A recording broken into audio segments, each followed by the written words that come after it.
Recording just ഇപ്പൊ start ചെയ്തോളൂ. Okay, no problem. അപ്പം ഇന്നത്തെ മീറ്റിംഗിലേക്ക് നിങ്ങൾ രണ്ടുപേരും ഞങ്ങളുടെ ക്ഷണം സ്വീകരിച്ചെത്തിയതിൽ ഒരുപാട് സന്തോഷം. ഇന്നത്തെ മീറ്റിംഗിൽ ഔപചാരികമായിട്ട് സ്വാഗതം അർപ്പിക്കേണ്ടത് നമ്മുടെ സ്മൈൽ ഗ്രൂപ്പിന്റെ ഫൗണ്ടറും പ്രിയ സുഹൃത്തും ഈ ഗ്രൂപ്പിന്റെ അഡ്മിൻ കൂടിയായ മിസ്റ്റർ മൊയ്തീൻ കുട്ടിയാണ്. മൊയ്തീൻ കുട്ടിയെ ഈ ഒരു സെഷനിലേക്ക് എല്ലാവരെയും സ്വാഗതം ചെയ്യുന്നതിന് വേണ്ടി ഞാൻ ക്ഷണിച്ചുകൊണ്ട് നിർത്തുന്നു. നന്ദി, നമസ്കാരം. Thank you Arun. Good afternoon all. എല്ലാവർക്കും നമസ്കാരം. അരുണ് പറഞ്ഞ് നിർത്തിയെടുത്ത് തുടങ്ങാം. ദീപക് സാർ നമ്മുടെ ഗ്രൂപ്പിലെ വളരെ പ്രധാനപ്പെട്ട ഒരു ബുദ്ധിജീവിയാണെന്ന് പറയാം. ആരും ഇതുവരെ അറിഞ്ഞിട്ടുണ്ടാവില്ല എന്ന് എനിക്ക് തോന്നുന്നു. അങ്ങനെ വിശേഷിപ്പിക്കാൻ എനിക്ക് തോന്നുന്നത് അദ്ദേഹത്തെ കുറിച്ച് അറിഞ്ഞെടുത്തോളം. ഒപ്പം നമുക്ക് ഇന്ന് വന്നിട്ടുള്ള ഒരു പ്രധാനപ്പെട്ട ഒരു ഗസ്റ്റ് എന്ന് പറഞ്ഞത് അനിൽ അരവിന്ദ് സാറാണ്. അദ്ദേഹത്തെ കുറിച്ച് അരുൺ സൂചിപ്പിച്ചു. എന്നാലും എനിക്ക് ആമുഖമായിട്ട് പറയാനുള്ളത് ഇവർ രണ്ടുപേരെ കുറിച്ചും. ഇവര് ഇന്ന് നമ്മുടെ ഇന്ത്യ രാജ്യത്തും അതുപോലെ തന്നെ വേൾഡിൽ തന്നെ നമുക്കൊക്കെ അറിയാം, പോലീസിനെ കുറിച്ച് അറിയാം. അപ്പോ ഇവര് ഒരു യഥാർത്ഥത്തിൽ രണ്ട് പോലീസുകാരാണ്. അതായത് ഹാക്കേഴ്സിനെ കണ്ടുപിടിക്കുന്ന പോലീസുകാരാണ് ഇവരെ കുറിച്ച്. ഇവരെ ആ നാമത്തിലാണ് ഇവരെ അറിയപ്പെടുന്നത്. അതാണ് ആമുഖമായിട്ട് നിങ്ങളോട് പറയാനുള്ളത്. അപ്പൊ നിങ്ങൾക്ക് അതിന് മനസ്സിലാക്കാൻ പറ്റും, ഹാക്കേഴ്സിനെ കണ്ടുപിടിക്കുക എന്ന് പറഞ്ഞാല് വളരെ വിദഗ്ധമായിട്ട് ബുദ്ധിപൂർവം കൈകാര്യം ചെയ്യേണ്ട ഒരു വിഷയമാണ്. അപ്പൊ അതുകൊണ്ട് തന്നെ പ്രഗത്ഭരായിട്ടുള്ള രണ്ട് മഹത് വ്യക്തികളാണ് നമുക്ക് ഇന്ന് നമ്മുടെ ഗ്രൂപ്പ് കൈകാര്യം ചെയ്യാൻ വന്നിട്ടുള്ളത്. അതുകൊണ്ട് നമുക്ക് നല്ലൊരു സ്വീകരണം ഇവർക്ക് രണ്ടുപേർക്കും കൊടുക്കണം. എല്ലാവരും നല്ല കോൺസെൻട്രേഷനോട് കൂടിയിട്ട് ഈ സെഷനെ ഏറ്റെടുക്കുക. നിങ്ങൾക്ക് എല്ലാവർക്കും ഏറ്റവും മികച്ച നോളജ് സൈബർ ലോകത്തെ കുറിച്ചും IT മേഖലയെ കുറിച്ചും നൽകാൻ കഴിയട്ടെ എന്ന് ഈ അവസരത്തിൽ പ്രാർത്ഥിക്കുകയാണ്. ഒപ്പം ദീപക് സാറിനെ കുറിച്ച് അരുൺ പറഞ്ഞു. ടോപ്പ് സർവ് ഇൻഫോടെക് എന്ന് പറഞ്ഞിട്ടുള്ള ഒരു പ്രൈവറ്റ് ലിമിറ്റഡ് സ്ഥാപനത്തിന്റെ ഡയറക്ടറാണ്. 100ഓളം സ്റ്റാഫുകൾ അദ്ദേഹത്തിന്റെ കൂടെ വർക്ക് ചെയ്യുന്നുണ്ട്. നേരത്തെ അദ്ദേഹം നോർടെക് എന്ന് പറഞ്ഞിട്ടുള്ള ഒരു പ്രൈവറ്റ് ലിമിറ്റഡ് സ്ഥാപനത്തിലായിരുന്നു. അതിലൊരു 500ഓളം സ്റ്റാഫുകളും എനിക്ക് തോന്നുന്നു ഒരു 90 CR ടേൺ ഓവർ ഉള്ള ഒരു ബിസിനസ് നിർത്തിയിട്ട് ആണ് ഈ പുതിയൊരു കമ്പനി സ്റ്റാർട്ട് ചെയ്തിട്ടുള്ളത്, ഇൻഫോടെക് ടോപ്പ് സർവ് എന്ന് പറഞ്ഞിട്ടുള്ളത്. അപ്പൊ എന്തായിരുന്നാലും അദ്ദേഹം നമുക്ക് എന്തുകൊണ്ടും ഇത്തരം വിഷയം കൈകാര്യം ചെയ്യാനും നമ്മളെ ഗ്രൂപ്പിനെ അഭിസംബോധന ചെയ്യാനും പറ്റിയ ഒരു വ്യക്തിത്വം കൂടിയാണെന്ന് ഞാൻ അവസരത്തിൽ അറിയിക്കുകയാണ്. അനിൽ അരവിന്ദ് സാറെ കുറിച്ച് വളരെ വിശദമായിട്ട് പരിചയപ്പെട്ട ഏറ്റവും അനുയോജ്യമായ വ്യക്തി എനിക്ക് തോന്നുന്നു ദീപക് സാർ തന്നെയായിരിക്കും. അതുകൊണ്ട് അനിൽ സാറിനെ കുറിച്ചുള്ള നല്ലൊരു ഇൻട്രൊഡക്ഷൻ ദീപക് സാർ നൽകട്ടെ. എന്തായാലും ഞാൻ കൂടുതലൊന്നും പറയുന്നില്ല. നമുക്ക് എല്ലാ ദിവസവും നല്ല നല്ല ആളുകൾ വന്നിട്ട് നമ്മുടെ ഗ്രൂപ്പിനെ വളരെ മികച്ച നിലവാരത്തിലേക്ക് ഉയർത്തിയിട്ടുണ്ട്. അതിനെല്ലാവരോടും ഈ അവസരത്തിൽ ഒരു നന്ദി അറിയിക്കുകയാണ്. ഓക്കെ, നമുക്ക് ഇന്നത്തെ ക്ഷണം സ്വീകരിച്ചെത്തിയ ദീപക് സാറിനെ ഈ ഒരു മീറ്റിംഗിലേക്ക് വളരെ ആർദ്രവുമായി ഈ ഗ്രൂപ്പിലെ മുഴുവൻ അംഗങ്ങൾക്ക് വേണ്ടിയിട്ടും സ്വാഗതം ചെയ്യുകയാണ്. അപ്പൊ നമ്മുടെ മുഖ്യ ഗസ്റ്റ് ആയിട്ടുള്ള അനിൽ അരവിന്ദ് സാറേയും നമ്മുടെ BMS സ്മൈൽ ഗ്രൂപ്പിലേക്ക് വളരെ ഹൃദയപൂർവ്വം നമ്മുടെ ഗ്രൂപ്പിലെ ഓരോ അംഗങ്ങൾക്ക് വേണ്ടിയിട്ട് ഞാൻ സ്വാഗതം ചെയ്യുകയാണ്. ഒപ്പം നമ്മുടെ ഗ്രൂപ്പിൽ പങ്കെടുക്കുന്ന ഓരോ മെമ്പേഴ്സിനെയും ഞാൻ പേരെടുത്ത് ആരെയും വിളിക്കുന്നില്ല, എല്ലാവരെയും ഞാൻ വളരെ സ്നേഹത്തോടെ ബഹുമാനത്തോടെ സ്വാഗതം ചെയ്യുകയാണ്. ഒപ്പം അരുൺ നേരത്തെ പറഞ്ഞു, നമ്മുടെ ഡോക്ടർ PP ജെയിൻ സാറിന്റെ ശിഷ്യന്മാരാണ്. അതിന് പുറത്തുനിന്ന് വന്നിട്ടുള്ള ഒട്ടനവധി സുഹൃത്തുക്കൾ ഈ ഗ്രൂപ്പിലുണ്ട്. അവരെയും ഞങ്ങള് ഈ ഗ്രൂപ്പിന് വേണ്ടിയിട്ട് ഞാൻ സ്വാഗതം പറയുകയാണ്. വിജയൻ സാറിനെ കുറിച്ച് അരുൺ പറഞ്ഞുകൊണ്ട് ഞാൻ മറ്റ് വിശദാംശങ്ങളിലേക്കൊന്നും കടക്കുന്നില്ല. ഒരിക്കൽ കൂടി എല്ലാവർക്കും ഒരു നന്ദി വാക്ക് പറഞ്ഞുകൊണ്ട് ഞാൻ നിർത്തുന്നു. നന്ദി, നമസ്കാരം. താങ്ക് യു മൊയ്തീൻ കുട്ടി. Thank you for your wonderful words. അടുത്തതായി നമ്മുടെ അനിൽ സാറിനെ ഒന്ന് ഇൻട്രൊഡ്യൂസ് ചെയ്യാനും വേണ്ടി ദീപക് സാറിനെ ഞാൻ ക്ഷണിച്ചുകൊണ്ട് നിർത്തുന്നു. ഒരു സെക്കൻഡ് സാറേ, നമ്മളെ ഈ സ്ക്രീന് ഒന്നും കൂടി ഷെയർ ചെയ്യണേ. ആരൊക്കെയോ ഈ സ്ക്രീനിൽ വരച്ചോണ്ടിരിക്കുന്നുണ്ട്. അത് ദയവ് ചെയ്തിട്ട് ഈ സ്ക്രീനിൽ വരയ്ക്കരുത്. അവിടെ സൈഡിൽ ഇതുണ്ടാവും, അത് അറിയാത്തോണ്ടായിരിക്കും. അപ്പം അത് വരയ്ക്കാൻ നിൽക്കരുത്. അപ്പൊ അനിൽ സാർ ഒന്നും കൂടി ആദ്യം മുതൽ ഒന്ന് ആ സ്ക്രീൻ ഒന്ന് ഷെയർ ചെയ്തേക്കും. Deepak sir, over to you. Okay, thank you Arun and Moideen Kutti for the nice introduction. ഇച്ചിരി കൂടി പോയോ എന്നൊരു സംശയം. ഞങ്ങൾ ഇപ്പോഴും സ്റ്റുഡൻസ് ആണ് സൈബർ സെക്യൂരിറ്റിയിലും. ഞാൻ IT ഇൻഫ്രാസ്ട്രക്ചറിലാണ് എൻ്റെ സ്പെഷ്യലൈസേഷൻ എങ്കിലും നമ്മുടെ അനിലാണ് cyber security specialist. Once again, Mujeeb, Moideen Kutti, Arun, Usman for making this platform, Zoom platform for last 30 days. Continuously meetings are happening, wonderful sessions are happening. You make engage all our members and know lot of learning lot of thinking and lot of creativity have been happened. And thanks to Vijayan sir, who is instrumental to bring us all together and learn and work together as a team. അദ്ദേഹത്തിന് എത്ര നന്ദി പറഞ്ഞാലും മതിയാകില്ല. അപ്പോൾ നമ്മൾ ഇന്ന് ഇവിടെ സംസാരിക്കാൻ പോകുന്ന ഒരു സെഷൻ സൈബർ സെക്യൂരിറ്റിയെ കുറിച്ചാണ്. അത് work from home practices habit. അത് ഈ ഒരു സിനാരിയോയിൽ വളരെ ഇമ്പോർട്ടൻ്റ് ആയിട്ടുള്ള ഒരു കാര്യമാണെന്ന് മനസ്സിലാക്കിയതിനു ശേഷമാണ് നമ്മൾ ഇതിലോട്ട് കടന്നത്. അപ്പോൾ ഈ സൈബർ സെക്യൂരിറ്റി IT ഒക്കെ ഇത് native language is English, so it is very difficult to communicate taking a session in Malayalam, but will try our level best. I also request Anil when he start മലയാളത്തിൽ ചെയ്യുന്ന അത്രയും നടത്തണം. കാര്യം നമ്മുടെ കൂടെ ഉള്ളതൊക്കെ സാധാരണ SME ബിസിനസ് ആളുകളാണ്, അപ്പോൾ കേരളത്തിന്റെ പല ഭാഗത്തുനിന്നും ഉള്ളത്. പിന്നെ IT ആളുകൾ വളരെ കുറവാണ്. നമ്മുടെ കൊലീഗ്സ് ആയിട്ടുള്ള 2-3 പേര് മാത്രമേ IT ആളുകൾ ഉണ്ടാകത്തുള്ളൂ. അവരോടൊക്കെ എടുത്ത് സോറി പറഞ്ഞുകൊണ്ട് സ്റ്റാർട്ട് ചെയ്യട്ടെ. കാര്യം ഞങ്ങൾ വലിയ ഹൈ പ്രൊഫൈലില് സൈബർ സെക്യൂരിറ്റിയെ കുറിച്ച് പറയുന്നില്ല. കോമൺ മാൻ എന്താണ് വേണ്ടത്, what they have to know, what are the precautions they have to take when they think about IT security and work from home and work in office. ഇന്നത്തെ ഒരു scenario നമുക്ക് actually this corona is a gift to India and Kerala. From a small part of this Kerala, it gives us an opportunity to do business across the globe. അപ്പം ഒരു കമ്പ്യൂട്ടറും ഒരു ഇന്റർനെറ്റും കണക്ഷനും മാത്രം ഉണ്ടെങ്കിൽ, ഈ ഒരു ഇ-കൊമേഴ്സ് പ്ലാറ്റ്ഫോം, നല്ലൊരു പ്രോഡക്റ്റും ഐഡിയ ഉണ്ടെങ്കിൽ, ലോകമാണ് നമ്മുടെ മാർക്കറ്റ് ഇന്ന്. ആ മാർക്കറ്റ് കണ്ട് പിടിച്ചുകൊണ്ടിരിക്കുന്ന ആളുകളാണ് ഇന്ന് നമ്മുടെ BMS ഗ്രൂപ്പിലുള്ളത്. ഒരുപാട് പേര് ഒത്തിരി ബിസിനസ്സുകൾ സ്റ്റാർട്ട് ചെയ്യാനായിട്ടുള്ള ഐഡിയാസ് കൊണ്ടുവന്നു. കഴിഞ്ഞ ദിവസം വിജയൻ സാറിന്റെ ഗ്രൂപ്പിൽ ആഫ്രിക്കയിൽ നിന്ന് ഒരു ആള് വന്ന്, നമ്മുടെ BMS ആള് വന്നിട്ട് അങ്ങോട്ട് ഇൻവൈറ്റ് ചെയ്തിട്ടുണ്ടായിരുന്നു. US-ലോട്ട് ഇൻവൈറ്റ് ചെയ്തിട്ടുണ്ടായിരുന്നു, യൂറോപ്പിലോട്ട് ഇൻവൈറ്റ് ചെയ്യുന്നുണ്ട്, മിഡിൽ ഈസ്റ്റിലോട്ട് ഇൻവൈറ്റ് ചെയ്യുന്നുണ്ട്. So I must say that this period has helped us to learn how to do business from home using internet and using computer, and how to look at entire world as a single market and do business. അതാണ് ഒരു opportunity ആയിട്ട് നമുക്ക് കിടക്കുന്നത്.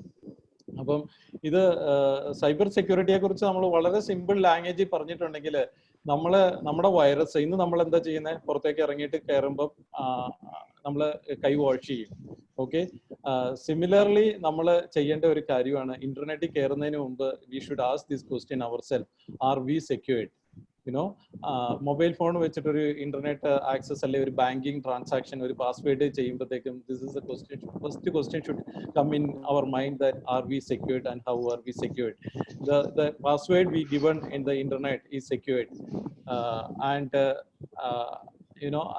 the banking transaction we have given in internet is secured. ഇതൊക്കെയാണ് നമ്മുടെ മനസ്സിൽ വരേണ്ട ആദ്യത്തെ ക്വസ്റ്റ്യൻസ്. ഇതിനെ നമുക്ക് പ്രിക്കോഷൻ എടുക്കാൻ വേണ്ടിയിട്ട് ഇന്ന് ഒരുപാട് സൊല്യൂഷൻസ് ഉണ്ട്. ആന്റിവൈറസ് മുതൽ ഇങ്ങനെ ഓരോ സൊല്യൂഷൻസ് ഉണ്ട്. അതെല്ലാം നമ്മൾ കറക്റ്റ് ആയിട്ട് ഇട്ടിട്ടുണ്ടോ, ചെയ്തിട്ടുണ്ടോ എന്നുള്ളതാണ് നമ്മൾ ചെക്ക് ചെയ്യേണ്ട ഒരു കാര്യം. ഇന്ന് നമ്മൾ ഗ്ലോബലി നോക്കുവാണെങ്കിൽ കാണാവുന്ന ഒരു സിനാരിയോ എന്ന് പറഞ്ഞിട്ടുണ്ടെങ്കിൽ, ലോകം ഇപ്പം ഈ കൊറോണ പീരീഡിൽ തന്നെ ഒരു യൂറോപ്പിൽ നടന്നിരുന്ന ഒരു സ്റ്റഡി എന്ന് പറഞ്ഞാൽ 400 times നമ്മുടെ അറ്റാക്ക്, ഹാക്കിങ് കൂടിയിട്ടുണ്ട് ഇന്റർനെറ്റിൽ തന്നെ.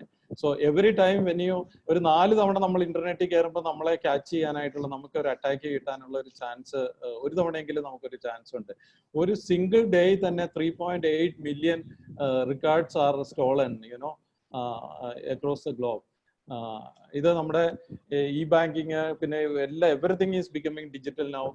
നമ്മുടെ ഡേറ്റാസും നമ്മുടെ ഇതെല്ലാം ഇന്റർനെറ്റിലാണ് ഇടുന്നത്. ഇത് ഓരോ സമയവും നമ്മുടെ ഈ റിസ്ക് കൂടിക്കൊണ്ടിരിക്കുകയാണ്, എസ്പെഷ്യലി നമ്മൾ വീട്ടിൽ നിന്ന് ഓപ്പറേറ്റ് ചെയ്യുമ്പോഴത്തേക്കും. അപ്പം പലരും നമ്മൾ വിചാരിക്കും നമ്മളൊരു പാസ്വേഡ് കൊടുത്തിട്ട് നമ്മൾ വളരെ സെക്യൂർഡ് ആയി ഇന്റർനെറ്റിൽ എന്ന് പറഞ്ഞിട്ട് നമ്മൾ പോവുകയാണ്. പലപ്പോഴും നമ്മുടെ പാസ്വേഡ് സെക്യൂർഡ് അല്ല. അല്ലെങ്കിൽ ആ ഒരു പാസ്വേഡിന്റെ സെക്യൂരിറ്റി മാത്രം പോരാ, നമ്മുടെ വീട്ടിൽ നമ്മളൊരു ഷെൽഫിൽ ചെറിയൊരു ലോക്ക് ഇട്ട് നമ്മുടെ എല്ലാ സമ്പാദ്യങ്ങളും സേവ് ചെയ്ത് വെച്ചിട്ട് നമ്മൾ ഫ്രണ്ടിലത്തെ ഡോറ് ഓപ്പൺ ചെയ്തിട്ടിട്ട് ഒരു വലിയ 1 week ടൂർ പോയാൽ എങ്ങനെ ഇരിക്കും എന്ന് പറഞ്ഞ പോലെയാണ് ആക്ച്വലി നമ്മുടെ പലരും ഇൻഫർമേഷൻ സെക്യൂരിറ്റി ഹാൻഡിൽ ചെയ്യുന്നത്.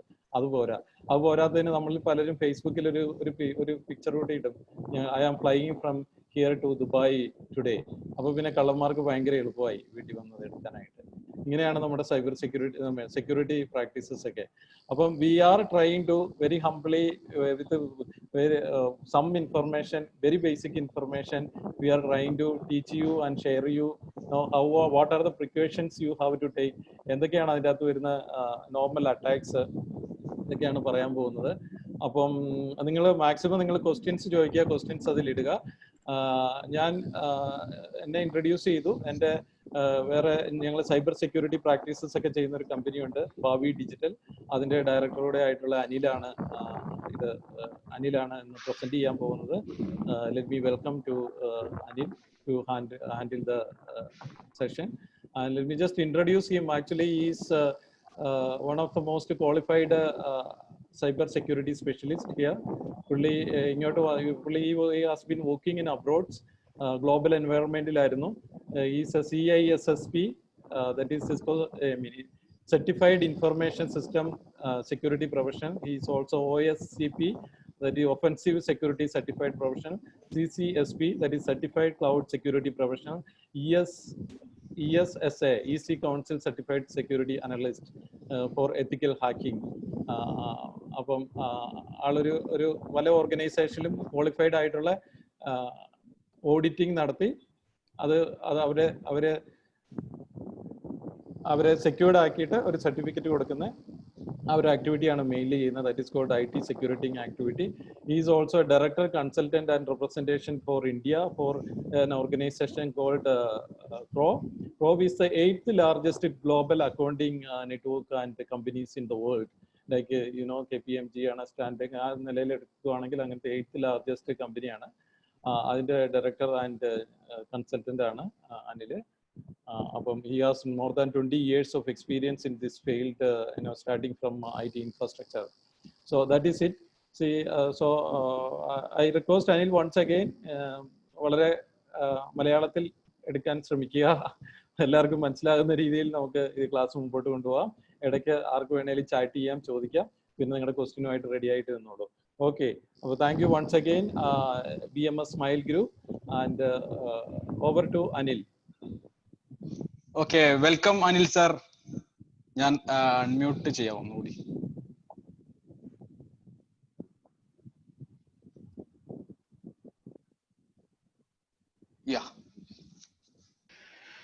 Thank you. Good afternoon, everyone. Thanks, Arun. Thanks, Deepak, for the nice introduction. So I don't need to talk anything more, I believe. അപ്പോൾ ഇന്നത്തെ subject how to securely work from home എന്നുള്ളതാണ് select ചെയ്തിരിക്കുന്നത്. Because ഇന്നത്തെ ഒരു ടൈമിൽ എനിക്ക് തോന്നുന്നു അതാണ് ഒരു ആപ്റ്റ് ആയിട്ടുള്ളൊരു റിക്വയർമെന്റ് ആണ്. എല്ലാവരും ഒരു ഡിഫിക്കൽട്ട് ടൈമിൽ suddenly we were all forced to work from home, including me. So may be എല്ലാവർക്കും അതിന് പ്രിപ്പയർ ചെയ്യാനോ അതിനെപ്പറ്റി ഇവൻ ആലോചിക്കാനോ സമയം കിട്ടിയിട്ടുണ്ടാവില്ല. അപ്പോൾ I thought okay, discuss on this. Like Deepak പറഞ്ഞ പോലെ, this is not a technical session. It is very basic. This is for common people, non-technical people. So if there are anybody in IT field or information security field, probably it is very basic for them. Excuse me for that. അത് പറഞ്ഞ് നമുക്ക് start ചെയ്യാം. So it is basically ഞാൻ session ഒരു രണ്ട് പാർട്ടാണ് address ചെയ്യാൻ നോക്കുന്നത്.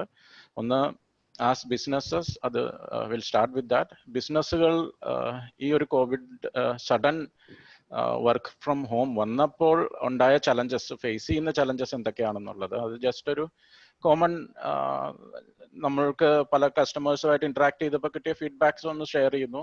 Then what they are doing, എല്ലാ ബിസിനസ്സുകളും എന്താണ് ചെയ്യുന്നത്, ഏത് ഏരിയയിലാണ് അവർ ഫോക്കസ് ചെയ്യുന്നതെന്ന് ജസ്റ്റ് ടച്ചപ്പ് ചെയ്യാം. That just 2 slides. ജസ്റ്റ് എല്ലാവരും ഇവിടെയുള്ള എല്ലാവരും ഒരു ബിസിനസ് ഇൻവോൾവ് ആയിട്ടുള്ള ആൾക്കാരായതുകൊണ്ട് I thought that may be something relevant. Then we look at നമ്മൾ വീട്ടിലിരുന്ന് വർക്ക് ചെയ്യുമ്പോൾ എങ്ങനെ നമ്മൾ സെക്യൂർ ആക്കാം എന്നുള്ളത്. And after that may be we can take any questions. അപ്പോൾ ലൈക്ക് ദീപക് സെഡ്, ഇപ്പോൾ കൊറോണ എന്ന് പറയുന്നത് നോർമലി സൈബർ വേൾഡിൽ one thing people try to use is panic and any situation which is vulnerable. അപ്പോൾ Covid is actually a good situation. അപ്പോൾ UK centre for internet monitoring അവർ കണ്ടുപിടിച്ചത് 400% increase ആണ് Covid start ചെയ്തതിന് ശേഷം, ഈ പാൻഡമിക് ആയിട്ട് ഡിക്ലെയർ ചെയ്തതിന് ശേഷം ഉണ്ടായിരിക്കുന്നത്. ഫിഷിംഗ് സ്കാംസ്, ഇമെയിൽ സ്കാംസ് ഒത്തിരി വരുന്നുണ്ട്. സെർട്ടിൻ തന്നെ very recent April 11th VPN use ചെയ്യുന്നതിനെ പറ്റി കുറെ അഡ്വൈസറി ഇറക്കിയിരുന്നു. സെർട്ടിൻ ഇന്ത്യയുടെ സൈബർ സെക്യൂരിറ്റി മോണിറ്റർ ചെയ്യുന്ന ഏജൻസിയാണ്, എമർജൻസി റെസ്പോൺസ് ചെയ്യുന്ന ഏജൻസിയാണ്. അവര് ഒരു VPN യൂസ് ചെയ്യുമ്പോൾ സൂക്ഷിക്കേണ്ട കാര്യങ്ങളെ പറ്റി ഒരു അഡ്വൈസറി ഇറക്കിയിരുന്നു. സൂം വൾനറബിലിറ്റി എനിക്ക് തോന്നുന്നു എല്ലാവരും, I get lot of questions on Zoom vulnerabilities. Zoom use ചെയ്യണോ വേണ്ടയോ എന്നുള്ള പല ക്വസ്റ്റ്യൻസ് വരുന്നുണ്ട്. അപ്പോൾ അതും സെർട്ടിന്റെ അഡ്വൈസറീസ് ഉണ്ടായിരുന്നു, അത് യൂസ് ചെയ്യുമ്പോൾ ശ്രദ്ധിക്കേണ്ട കാര്യങ്ങൾ എന്തൊക്കെയാണെന്ന് പറഞ്ഞിട്ട്. അപ്പൊ അതുകൊണ്ട് എനിക്ക് തോന്നുന്നു ഇപ്പോൾ it is very important work from home നമ്മൾ സെക്യൂർ ആയിട്ട് ചെയ്യുക എന്നുള്ളതൊരു ഇമ്പോർട്ടൻറ്റ് കാര്യമാണ്. അപ്പോൾ ബിസിനസ്സുകൾ ഫേസ് ചെയ്യുന്ന ചലഞ്ചുകളിൽ നിന്ന് നമുക്ക് സ്റ്റാർട്ട് ചെയ്യാം. Suddenly, people got very little time or no time to just decide that we are going to work from home. അപ്പോൾ പല കമ്പനീസും അതിന് റെഡി ആയിരുന്നില്ല. പലർക്കും അതിനുള്ള ടെക്നോളജിയോ അതല്ലെങ്കിൽ സൊല്യൂഷൻസോ ഉണ്ടായിരുന്നില്ല, അവർ റെഡി ആയിരുന്നില്ല. അപ്പോൾ സഡൻലി ഓഫീസിൽ ഇരുന്ന് വർക്ക് ചെയ്തിരുന്നവർ പലയിടത്തും മിനിമം ഒരു സെക്യൂരിറ്റി, ഒരു ഫയർവാൾ, കുറച്ച് ആന്റിവൈറസ്, സിസ്റ്റം പ്രൊട്ടക്ഷൻ എല്ലാം ഉണ്ടാവും. ഒരു സിസ്റ്റം അഡ്മിനിസ്ട്രേറ്റർ ഒക്കെ ഉണ്ടാവും പല ഓർഗനൈസേഷനിലും. സഡൻലി അതുപോലും ഇല്ലാതെ വീട്ടിലിരുന്ന് വർക്ക് ചെയ്യേണ്ട ഒരു അവസ്ഥ വന്നപ്പോൾ അതൊരു മേജർ ചലഞ്ച് ആയിരുന്നു. അങ്ങനെ ഒരു സിറ്റുവേഷൻ എങ്ങനെ സപ്പോർട്ട് ചെയ്യും, എങ്ങനെ ഹാൻഡിൽ ചെയ്യും, അങ്ങനെയുള്ള കാര്യങ്ങളുണ്ട്. അതുപോലെ വീടുകളിലുള്ള നെറ്റ്വർക്കും ബ്രോഡ്ബാൻഡ് ആണെങ്കിലും വൈഫൈ ആണെങ്കിലും ഒരു കമ്പനിയുടെ ഉള്ള അത്ര ഒരു സെക്യൂരിറ്റി ഒന്നും നമ്മൾ വീടുകളിൽ അത്ര അങ്ങ് കരുതാറില്ല. അപ്പോൾ നമ്മുടെ വീടല്ലേ എന്നുള്ള ഒരു കൺസെപ്റ്റിലായിരിക്കും പലരും. അപ്പോൾ ഓർഗനൈസേഷൻസിന് അതൊരു ചലഞ്ചാണ്. ബിക്കോസ് എംപ്ലോയീസ് കമ്പ്യൂട്ടറുമായിട്ട് വീട്ടിൽ പോയിരിക്കുന്നു. അപ്പോൾ അവരുടെ ഡേറ്റ എങ്ങനെയാണ് ഹാൻഡിൽ ചെയ്യുന്നത് എന്നുള്ള ചലഞ്ചസ്. റീസെന്റ് CTSന് തന്നെ ഒരു മേജർ സൈബർ റാൻസംവെയർ അറ്റാക്ക് നടന്നു. അപ്പോൾ ഈവൻ ബിഗ് കമ്പനീസിന് വരെ അതൊരു ചലഞ്ചാണ്. പിന്നെ ഒരു മേജർ ചലഞ്ച് കമ്പനീസിൽ ഉണ്ടായിരുന്ന എക്സ്റ്റേണൽ ആക്സസ്. ഇപ്പോൾ ടാലി ആണെങ്കിലും അക്കൗണ്ടിങ് സിസ്റ്റം ആണെങ്കിലും SAP ആണെങ്കിലും ഇന്റേണൽ ബിസിനസ് ആപ്ലിക്കേഷൻ ആണെങ്കിലും അതെല്ലാം ഓഫീസിലിരുന്ന് ആക്സസ് ചെയ്തുകൊണ്ടിരുന്നത് സഡൻലി വീട്ടിലിരിക്കുന്ന സ്റ്റാഫിന് എങ്ങനെ ആക്സസ് കൊടുക്കും. അപ്പൊ അതൊരു ചലഞ്ചാണ്. പലർക്കും റിയാക്ട് ചെയ്യാനോ പ്രോപ്പറായിട്ട് ചെയ്യാനോ സമയം കിട്ടിയിട്ടുണ്ടാവില്ല. ചിലപ്പോൾ ഇന്റർനെറ്റിൽ പബ്ലിഷ് ചെയ്തിട്ടുണ്ടാവും, RDP ഇന്റർനെറ്റിൽ ഇട്ടിട്ട് ആക്സസ് കൊടുത്തിട്ടുണ്ടാവും. അപ്പോൾ അതൊരു അങ്ങനെ കുറെ ചലഞ്ചസ് ഉണ്ടായിരുന്നു പല ഓർഗനൈസേഷനും. അതുപോലെ VPN വഴി ആക്സസ് ചെയ്യുന്ന ഒത്തിരി ഓർഗനൈസേഷൻസ് ഉണ്ട്. അപ്പോൾ ഐ വുഡ് സേ അങ്ങനെയുള്ളവർ ആക്ച്വലി കുറച്ച് പ്രിപ്പയർഡ് ആയിരുന്നു. സോ എംപ്ലോയീസിന് VPN വഴി ആക്സസ് ചെയ്യാം. അപ്പോൾ എംപ്ലോയീസ് VPN വഴി ആക്സസ് ചെയ്യുമ്പോഴും ഉള്ളൊരു ചലഞ്ച് എന്ന് വെച്ചാൽ എംപ്ലോയീസിന്റെ പേഴ്സണൽ ഡിവൈസ് ആണ് യൂസ് ചെയ്യുന്നതെങ്കിൽ VPN കണക്ട് ചെയ്ത് കോർപ്പറേറ്റ് നെറ്റ്വർക്കിൽ എത്തിക്കഴിയുമ്പോൾ അവരുടെ PC-യിലോ ലാപ്ടോപ്പിലോ വൈറസ് ഉണ്ടെങ്കിൽ ചിലപ്പോൾ നെറ്റ്വർക്കിലോ സെർവേഴ്സിലോ ഒക്കെ വരാം, അതല്ലെങ്കിൽ വേറെ സ്റ്റാഫിന്റെ മെഷീനിലൊക്കെ വരാം. അപ്പോൾ അതൊരു ത്രെട്ടാണ്. അപ്പോൾ അതെങ്ങനെ ഹാൻഡിൽ ചെയ്യുമെന്നുള്ളതും പല ബിസിനസ്സുകാരും ആലോചിക്കുന്നുണ്ട്. പിന്നെ ഇപ്പോൾ എസ്പെഷ്യലി സോഫ്റ്റ്വെയർ അല്ലെങ്കിൽ കസ്റ്റമേഴ്സിന്റെ ഡേറ്റ, സെൻസിറ്റീവ് ആയിട്ടുള്ള ഡേറ്റ ഹാൻഡിൽ ചെയ്യുന്ന കമ്പനീസിനെ സംബന്ധിച്ച് ഏറ്റവും ഇമ്പോർട്ടൻ്റ് ഈ ഡേറ്റ പേഴ്സണൽ കമ്പ്യൂട്ടറിലോ ഹോം കമ്പ്യൂട്ടറിലോട്ടൊക്കെയാണ് ഇപ്പോൾ മൂവ് ചെയ്തിരിക്കുന്നത്. അതെങ്ങനെ മാനേജ് ചെയ്യും, എങ്ങനെ അതിന്റെ ബാക്കപ്പ് എടുക്കും, അത് പുറത്തു പോകുന്നില്ല എന്നും അല്ലെങ്കിൽ അത് ഹാക്ഡ് ആവുന്നില്ല എന്നും ഒക്കെ എങ്ങനെ ഉറപ്പുവരുത്തും. അപ്പോൾ അതൊരു മേജർ ചലഞ്ചാണ്. എസ്പെഷ്യലി സോഫ്റ്റ്വെയർ അല്ലെങ്കിൽ ഇന്റർനാഷണലി BPOസോ അങ്ങനെയുള്ള ബിസിനസ് ചെയ്യുന്നവരും സെൻസിറ്റീവ് ആയിട്ടുള്ള ഡേറ്റ ഹാൻഡിൽ ചെയ്യുന്നവർക്കൊക്കെ ഇതൊരു മേജർ ചലഞ്ചാണ്. പിന്നെ വളരെ ഇൻക്രീസ് കണ്ടിരിക്കുന്നതാണ് സോഷ്യൽ എഞ്ചിനീയറിംഗ്. സോഷ്യൽ എഞ്ചിനീയറിംഗ് എന്ന് വെച്ച് കഴിഞ്ഞാൽ നമ്മൾക്ക് വരുന്ന മെയിലുകളാണ്. അതായത് ഈ ഇമ്മീഡിയറ്റ്ലി ഇത്ര പൈസ ട്രാൻസ്ഫർ ചെയ്യൂ എന്നൊക്കെ പറഞ്ഞും അതല്ലെങ്കിൽ ഒത്തിരി ജങ്ക് മെയിലുകൾ നമ്മൾക്ക് വരും. അതെല്ലാം സോഷ്യൽ എഞ്ചിനീയറിംഗ് ആണ്, just trying to fool people. അപ്പോൾ ആ ടൈപ്പുള്ള ഇമെയിലുകളുടെ എമൗണ്ട് ഒത്തിരി കൂടി ബിക്കോസ് പലതും ഇപ്പോൾ കോവിഡ് റിലേറ്റഡ് ആണ് വരുന്നത്. കോവിഡിന് വേണ്ടി നിങ്ങൾക്ക് എന്ത് ചെയ്യാൻ പറ്റും? പീപ്പിൾ ആർ കളക്ടിങ് മണി. അതായത് ചാരിറ്റി എന്ന് കേൾക്കുമ്പോൾ ആൾക്കാർ കൊടുക്കും, because it is A global situation. അങ്ങനെ പൈസ പോകുന്നവരുണ്ട്. അതുപോലെ കോവിഡിന് വേണ്ടി നിങ്ങൾക്ക് ചെയ്യേണ്ട കാര്യങ്ങൾ എന്താണെന്ന് പറഞ്ഞിട്ട് ഇൻഫർമേഷൻ ആയിട്ടുള്ള ഇമെയിൽ വരും, പക്ഷെ ക്ലിക്ക് ചെയ്ത് കഴിയുമ്പോൾ ഹാക്ഡ് ആവും. അങ്ങനെയുള്ള പ്രോബ്ലംസ് ഒക്കെ ഒത്തിരി കൂടിയിട്ടുണ്ട്. പിന്നെ പല വീടുകളിലും ഷെയർഡ് കമ്പ്യൂട്ടർ ആയിരിക്കാം.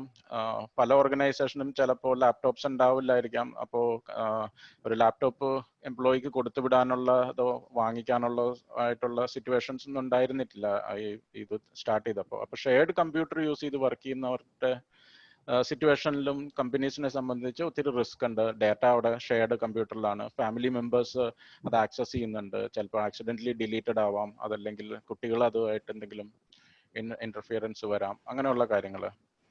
അപ്പോൾ അതൊക്കെയാണ് കുറെ ചലഞ്ചസ്. പിന്നെ ഉള്ളൊരു ചലഞ്ച് എന്ന് വെച്ചാൽ റിമോട്ട്ലി എങ്ങനെ അത് മാനേജ് ചെയ്യും. റിമോട്ട്ലി ഓഫീസിനെ മാനേജ് ചെയ്യണം. ഓഫീസിൽ സെർവേഴ്സ് ഉണ്ടാവും, അത് റൺ ചെയ്യുന്നുണ്ടാവും, അതിനെ മാനേജ് ചെയ്യണം. റിമോട്ട് വീടുകളിലിരിക്കുന്ന യൂസേഴ്സിനെ സപ്പോർട്ട് ചെയ്യണം. അവർക്ക് ടെക്നിക്കൽ ഹെൽപ്പോ വേണ്ടി വരും, അത് മാനേജ് ചെയ്യണം. അപ്പോൾ ഇങ്ങനെ പല പല ചലഞ്ചുകൾ പല ഓർഗനൈസേഷൻസും ഫേസ് ചെയ്യുന്നുണ്ട്. എന്താണ് പലരും ചെയ്യുന്നത്? ഇപ്പോൾ suddenly those who could do something, what they are doing. So many people try to deploy VPN use ചെയ്യാൻ ശ്രമിച്ചു. അത് നല്ലൊരു സൊല്യൂഷൻ ആണ്. അതായത് ഇന്റേണൽ സെർവേഴ്സും ആപ്ലിക്കേഷൻസോ അല്ലെ ടാലിയോ അല്ലെങ്കിൽ ഫൈനാൻഷ്യൽ സിസ്റ്റവും ERP സിസ്റ്റവും ഒന്നും ഇന്റർനെറ്റിലോട്ട് പബ്ലിഷ് ചെയ്യാതെ ഒരു VPN വഴി ആക്സസ് ചെയ്യുക. അത് ഓൾറെഡി അതിനുള്ള ഫെസിലിറ്റി ഉള്ള ആൾക്കാർ VPN വഴി ഡിപ്ലോയ് ചെയ്യുന്നുണ്ട്. പിന്നെ മാൽവെയർ പ്രൊട്ടക്ഷൻ. വീടുകളിൽ ഇപ്പോൾ എംപ്ലോയീസിന്റെ കമ്പ്യൂട്ടറിനകത്ത് എങ്ങനെ മാൽവെയർ പ്രൊട്ടക്ഷൻ ഡിപ്ലോയ് ചെയ്യാമെന്ന് ആലോചിക്കുന്നുണ്ട് ആൾക്കാർ. ബിക്കോസ് ചിലപ്പോൾ എല്ലാവർക്കും കോർപ്പറേറ്റ് കമ്പ്യൂട്ടർ ആവണമെന്നില്ല. അപ്പോൾ അതൊരു ചലഞ്ച്. അതിനുള്ള സൊല്യൂഷൻസ് നോക്കുന്നുണ്ട്. Data leak prevention. ഡാറ്റ തെഫ്റ്റോ ഡാറ്റ ലീക്ക് എങ്ങനെ സ്റ്റോപ്പ് ചെയ്യാം. ഫയൽ ഇവിടുന്ന് ആരെങ്കിലും കോപ്പി ചെയ്തിട്ടുണ്ടെങ്കിൽ എങ്ങനെ അറിയാം. അപ്പോൾ അതിനുള്ള സൊല്യൂഷൻസ്, അങ്ങനെയുള്ള സൊല്യൂഷൻസും പലരും നോക്കുന്നുണ്ട്. സെക്യൂരിറ്റി വളരെ സീരിയസ് ആയിട്ടുള്ള ആൾക്കാർ BPO പോലുള്ളത് അല്ലെങ്കിൽ ഫൈനാൻഷ്യൽ സർവീസസ് സൈഡിലൊക്കെ വർക്ക് ചെയ്യുന്നവർ വിർച്വൽ ഡെസ്ക്ടോപ്പ് എന്ന് പറയുന്ന ടെക്നോളജി യൂസ് ചെയ്യുന്നുണ്ട്. അപ്പോൾ വീട്ടിലിരിക്കുന്ന കമ്പ്യൂട്ടറിലായിരിക്കില്ല വർക്ക് നടക്കുന്നത്. അവരൊരു റിമോട്ട്ലി ഒരു കമ്പ്യൂട്ടറിൽ കയറി അവിടെ ആയിരിക്കും വർക്ക് ചെയ്യുക. അപ്പോൾ സെക്യൂരിറ്റിയും ഡാറ്റ എല്ലാം കുറച്ചും കൂടെ സെക്യൂർ ആണ്. പിന്നെ ആൾക്കാരുടെ കൺസേൺ എന്ന് പറയുന്നതും സൊല്യൂഷൻ നോക്കുന്നതും BYOD ആണ്. BYOD means bring your own device. അതായത് പേഴ്സണൽ ഡിവൈസസ് കൊണ്ടുവരിക വർക്കിന് വേണ്ടി. ഇപ്പോൾ ആക്ച്വലി പല കമ്പനീസും അത് പ്ലാൻ ചെയ്തില്ലെങ്കിലും ഇപ്പൊ ആക്ച്വലി പലരും പേഴ്സണൽ ഡിവൈസസിനെ ഡിപ്പെൻഡ് ചെയ്താണ് ബിസിനസ് റൺ ചെയ്യുന്നതും വർക്ക് ചെയ്യുന്നതും. അപ്പോൾ ആ ഡിവൈസുകളിൽ എന്ത് സംഭവിക്കുന്നു, ഡാറ്റ ആര് യൂസ് ചെയ്യുന്നുണ്ടോ, ആരെങ്കിലും കോപ്പി ചെയ്യുന്നുണ്ടോ, ഇങ്ങനെയുള്ള കാര്യങ്ങൾ അറിയാനായിട്ട് BYOD സൊല്യൂഷൻസ് ആൾക്കാർ നോക്കുന്നു. സെക്യൂരിറ്റി ടെസ്റ്റിംഗ് ആൾക്കാർ കൂടുതൽ ചെയ്യാൻ തുടങ്ങിയിട്ടുണ്ട് പല കമ്പനീസും. ബിക്കോസ് എല്ലാ ആൾക്കാരും ഇപ്പോൾ റിമോട്ടിലാണ് വർക്ക് ചെയ്തിരുന്നത്. പണ്ട് ഓഫീസിനുള്ളിലിരിക്കുന്ന വർക്ക് ചെയ്തിരുന്ന ആൾക്കാരെല്ലാം റിമോട്ടിലാണ്. ഓഫീസിൻ്റെ ഉള്ളിൽ ആരുമില്ല. ഓഫീസിന്റെ ഫയർവാളിനുള്ളിൽ, ഓഫീസിന്റെ ആ ലിമിറ്റഡ് നെറ്റ്വർക്കിനുള്ളിൽ മാത്രം ഉണ്ടായിരുന്ന ആപ്ലിക്കേഷൻ ഇപ്പോൾ വേൾഡിൽ എവിടെ ഇരുന്നാലും കിട്ടുന്ന ഒരു അവസ്ഥയാണ്. അപ്പോൾ സെക്യൂരിറ്റി നല്ലതല്ല എങ്കിൽ ഈ സോഫ്റ്റ്വെയർ ഒക്കെ പെട്ടെന്ന് ഹാക്ഡ് ആവാം. അതുകൊണ്ട് ആൾക്കാർ സെക്യൂരിറ്റി ടെസ്റ്റ് ചെയ്യാനും സെക്യൂരിറ്റി മോണിറ്റർ ചെയ്യാനായിട്ടൊക്കെ ആൾക്കാർ ശ്രമിക്കുന്നുണ്ട് ഇപ്പോൾ. പിന്നെ ഒരു major area concern and people are still working one is backup. Data എങ്ങനെ ബാക്കപ്പ് ചെയ്യും? വീട്ടിലിരിക്കുന്ന ആൾക്കാരുടെ ഡേറ്റ എങ്ങനെ ബാക്കപ്പ് ചെയ്യും? എവിടെ ബാക്കപ്പ് ചെയ്യും? ബിക്കോസ് ലാസ്റ്റ് 30 days അവർ വർക്ക് ചെയ്യുന്നുണ്ട്, ഒത്തിരി ഡേറ്റ ഉണ്ടാക്കുന്നുണ്ട്, പല ട്രാൻസാക്ഷൻസ് ചെയ്യുന്നുണ്ട്. ഇതെല്ലാം ഓഫീസിലാണെങ്കിൽ ചിലപ്പോൾ സെൻട്രലി എവിടെയെങ്കിലുമൊക്കെ സ്റ്റോർ ചെയ്യാനൊക്കെ മെക്കാനിസം ഉണ്ടാവും, അല്ലെങ്കിൽ ഒരു ബാക്കപ്പ് സിസ്റ്റം ഉണ്ടാവും. അതൊക്കെ ചിലപ്പോൾ എല്ലാവർക്കും ഇപ്പോൾ വർക്ക് ചെയ്യണമെന്ന് ഉണ്ടാവില്ല. അപ്പൊ ക്ലൗഡ് ബേസ്ഡ് ഒക്കെ ആയിട്ട് ഓൾറെഡി ചെയ്യുന്ന ആൾക്കാർക്ക് എളുപ്പമാണ്, അവർക്ക് അത്ര ബുദ്ധിമുട്ടുണ്ടാവില്ല. അതില്ലാത്തവര് ഇപ്പോൾ ബാക്കപ്പ് സൊല്യൂഷനും അങ്ങനെയുള്ള കാര്യങ്ങളെ പറ്റിയും വറീഡാണ്.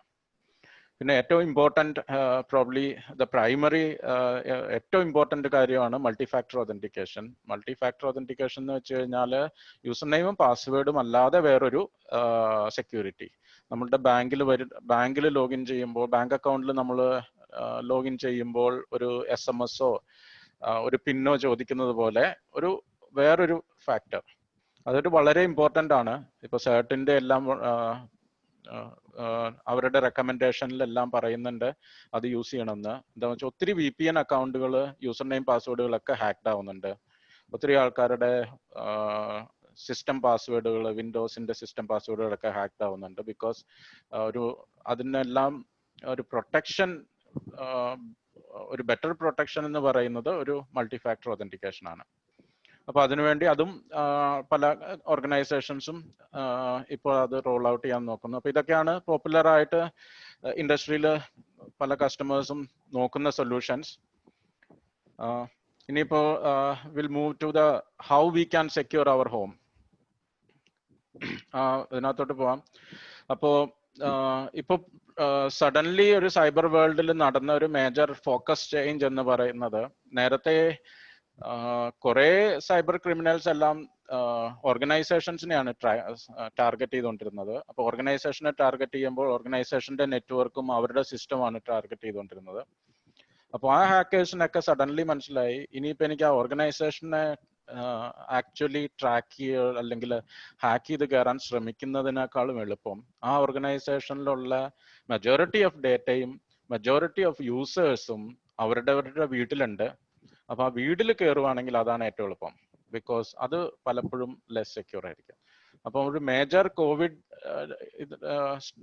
പാൻഡമിക് സ്റ്റാർട്ട് ചെയ്തതിന് ശേഷം മേജറായിട്ട് കണ്ട ഒരു ഫോക്കസ് ഷിഫ്റ്റ് എന്ന് വെച്ച് കഴിഞ്ഞാൽ ഹോം ബ്രോഡ്ബാൻഡ്സ് ഹൈജാക്ക് ചെയ്യുക.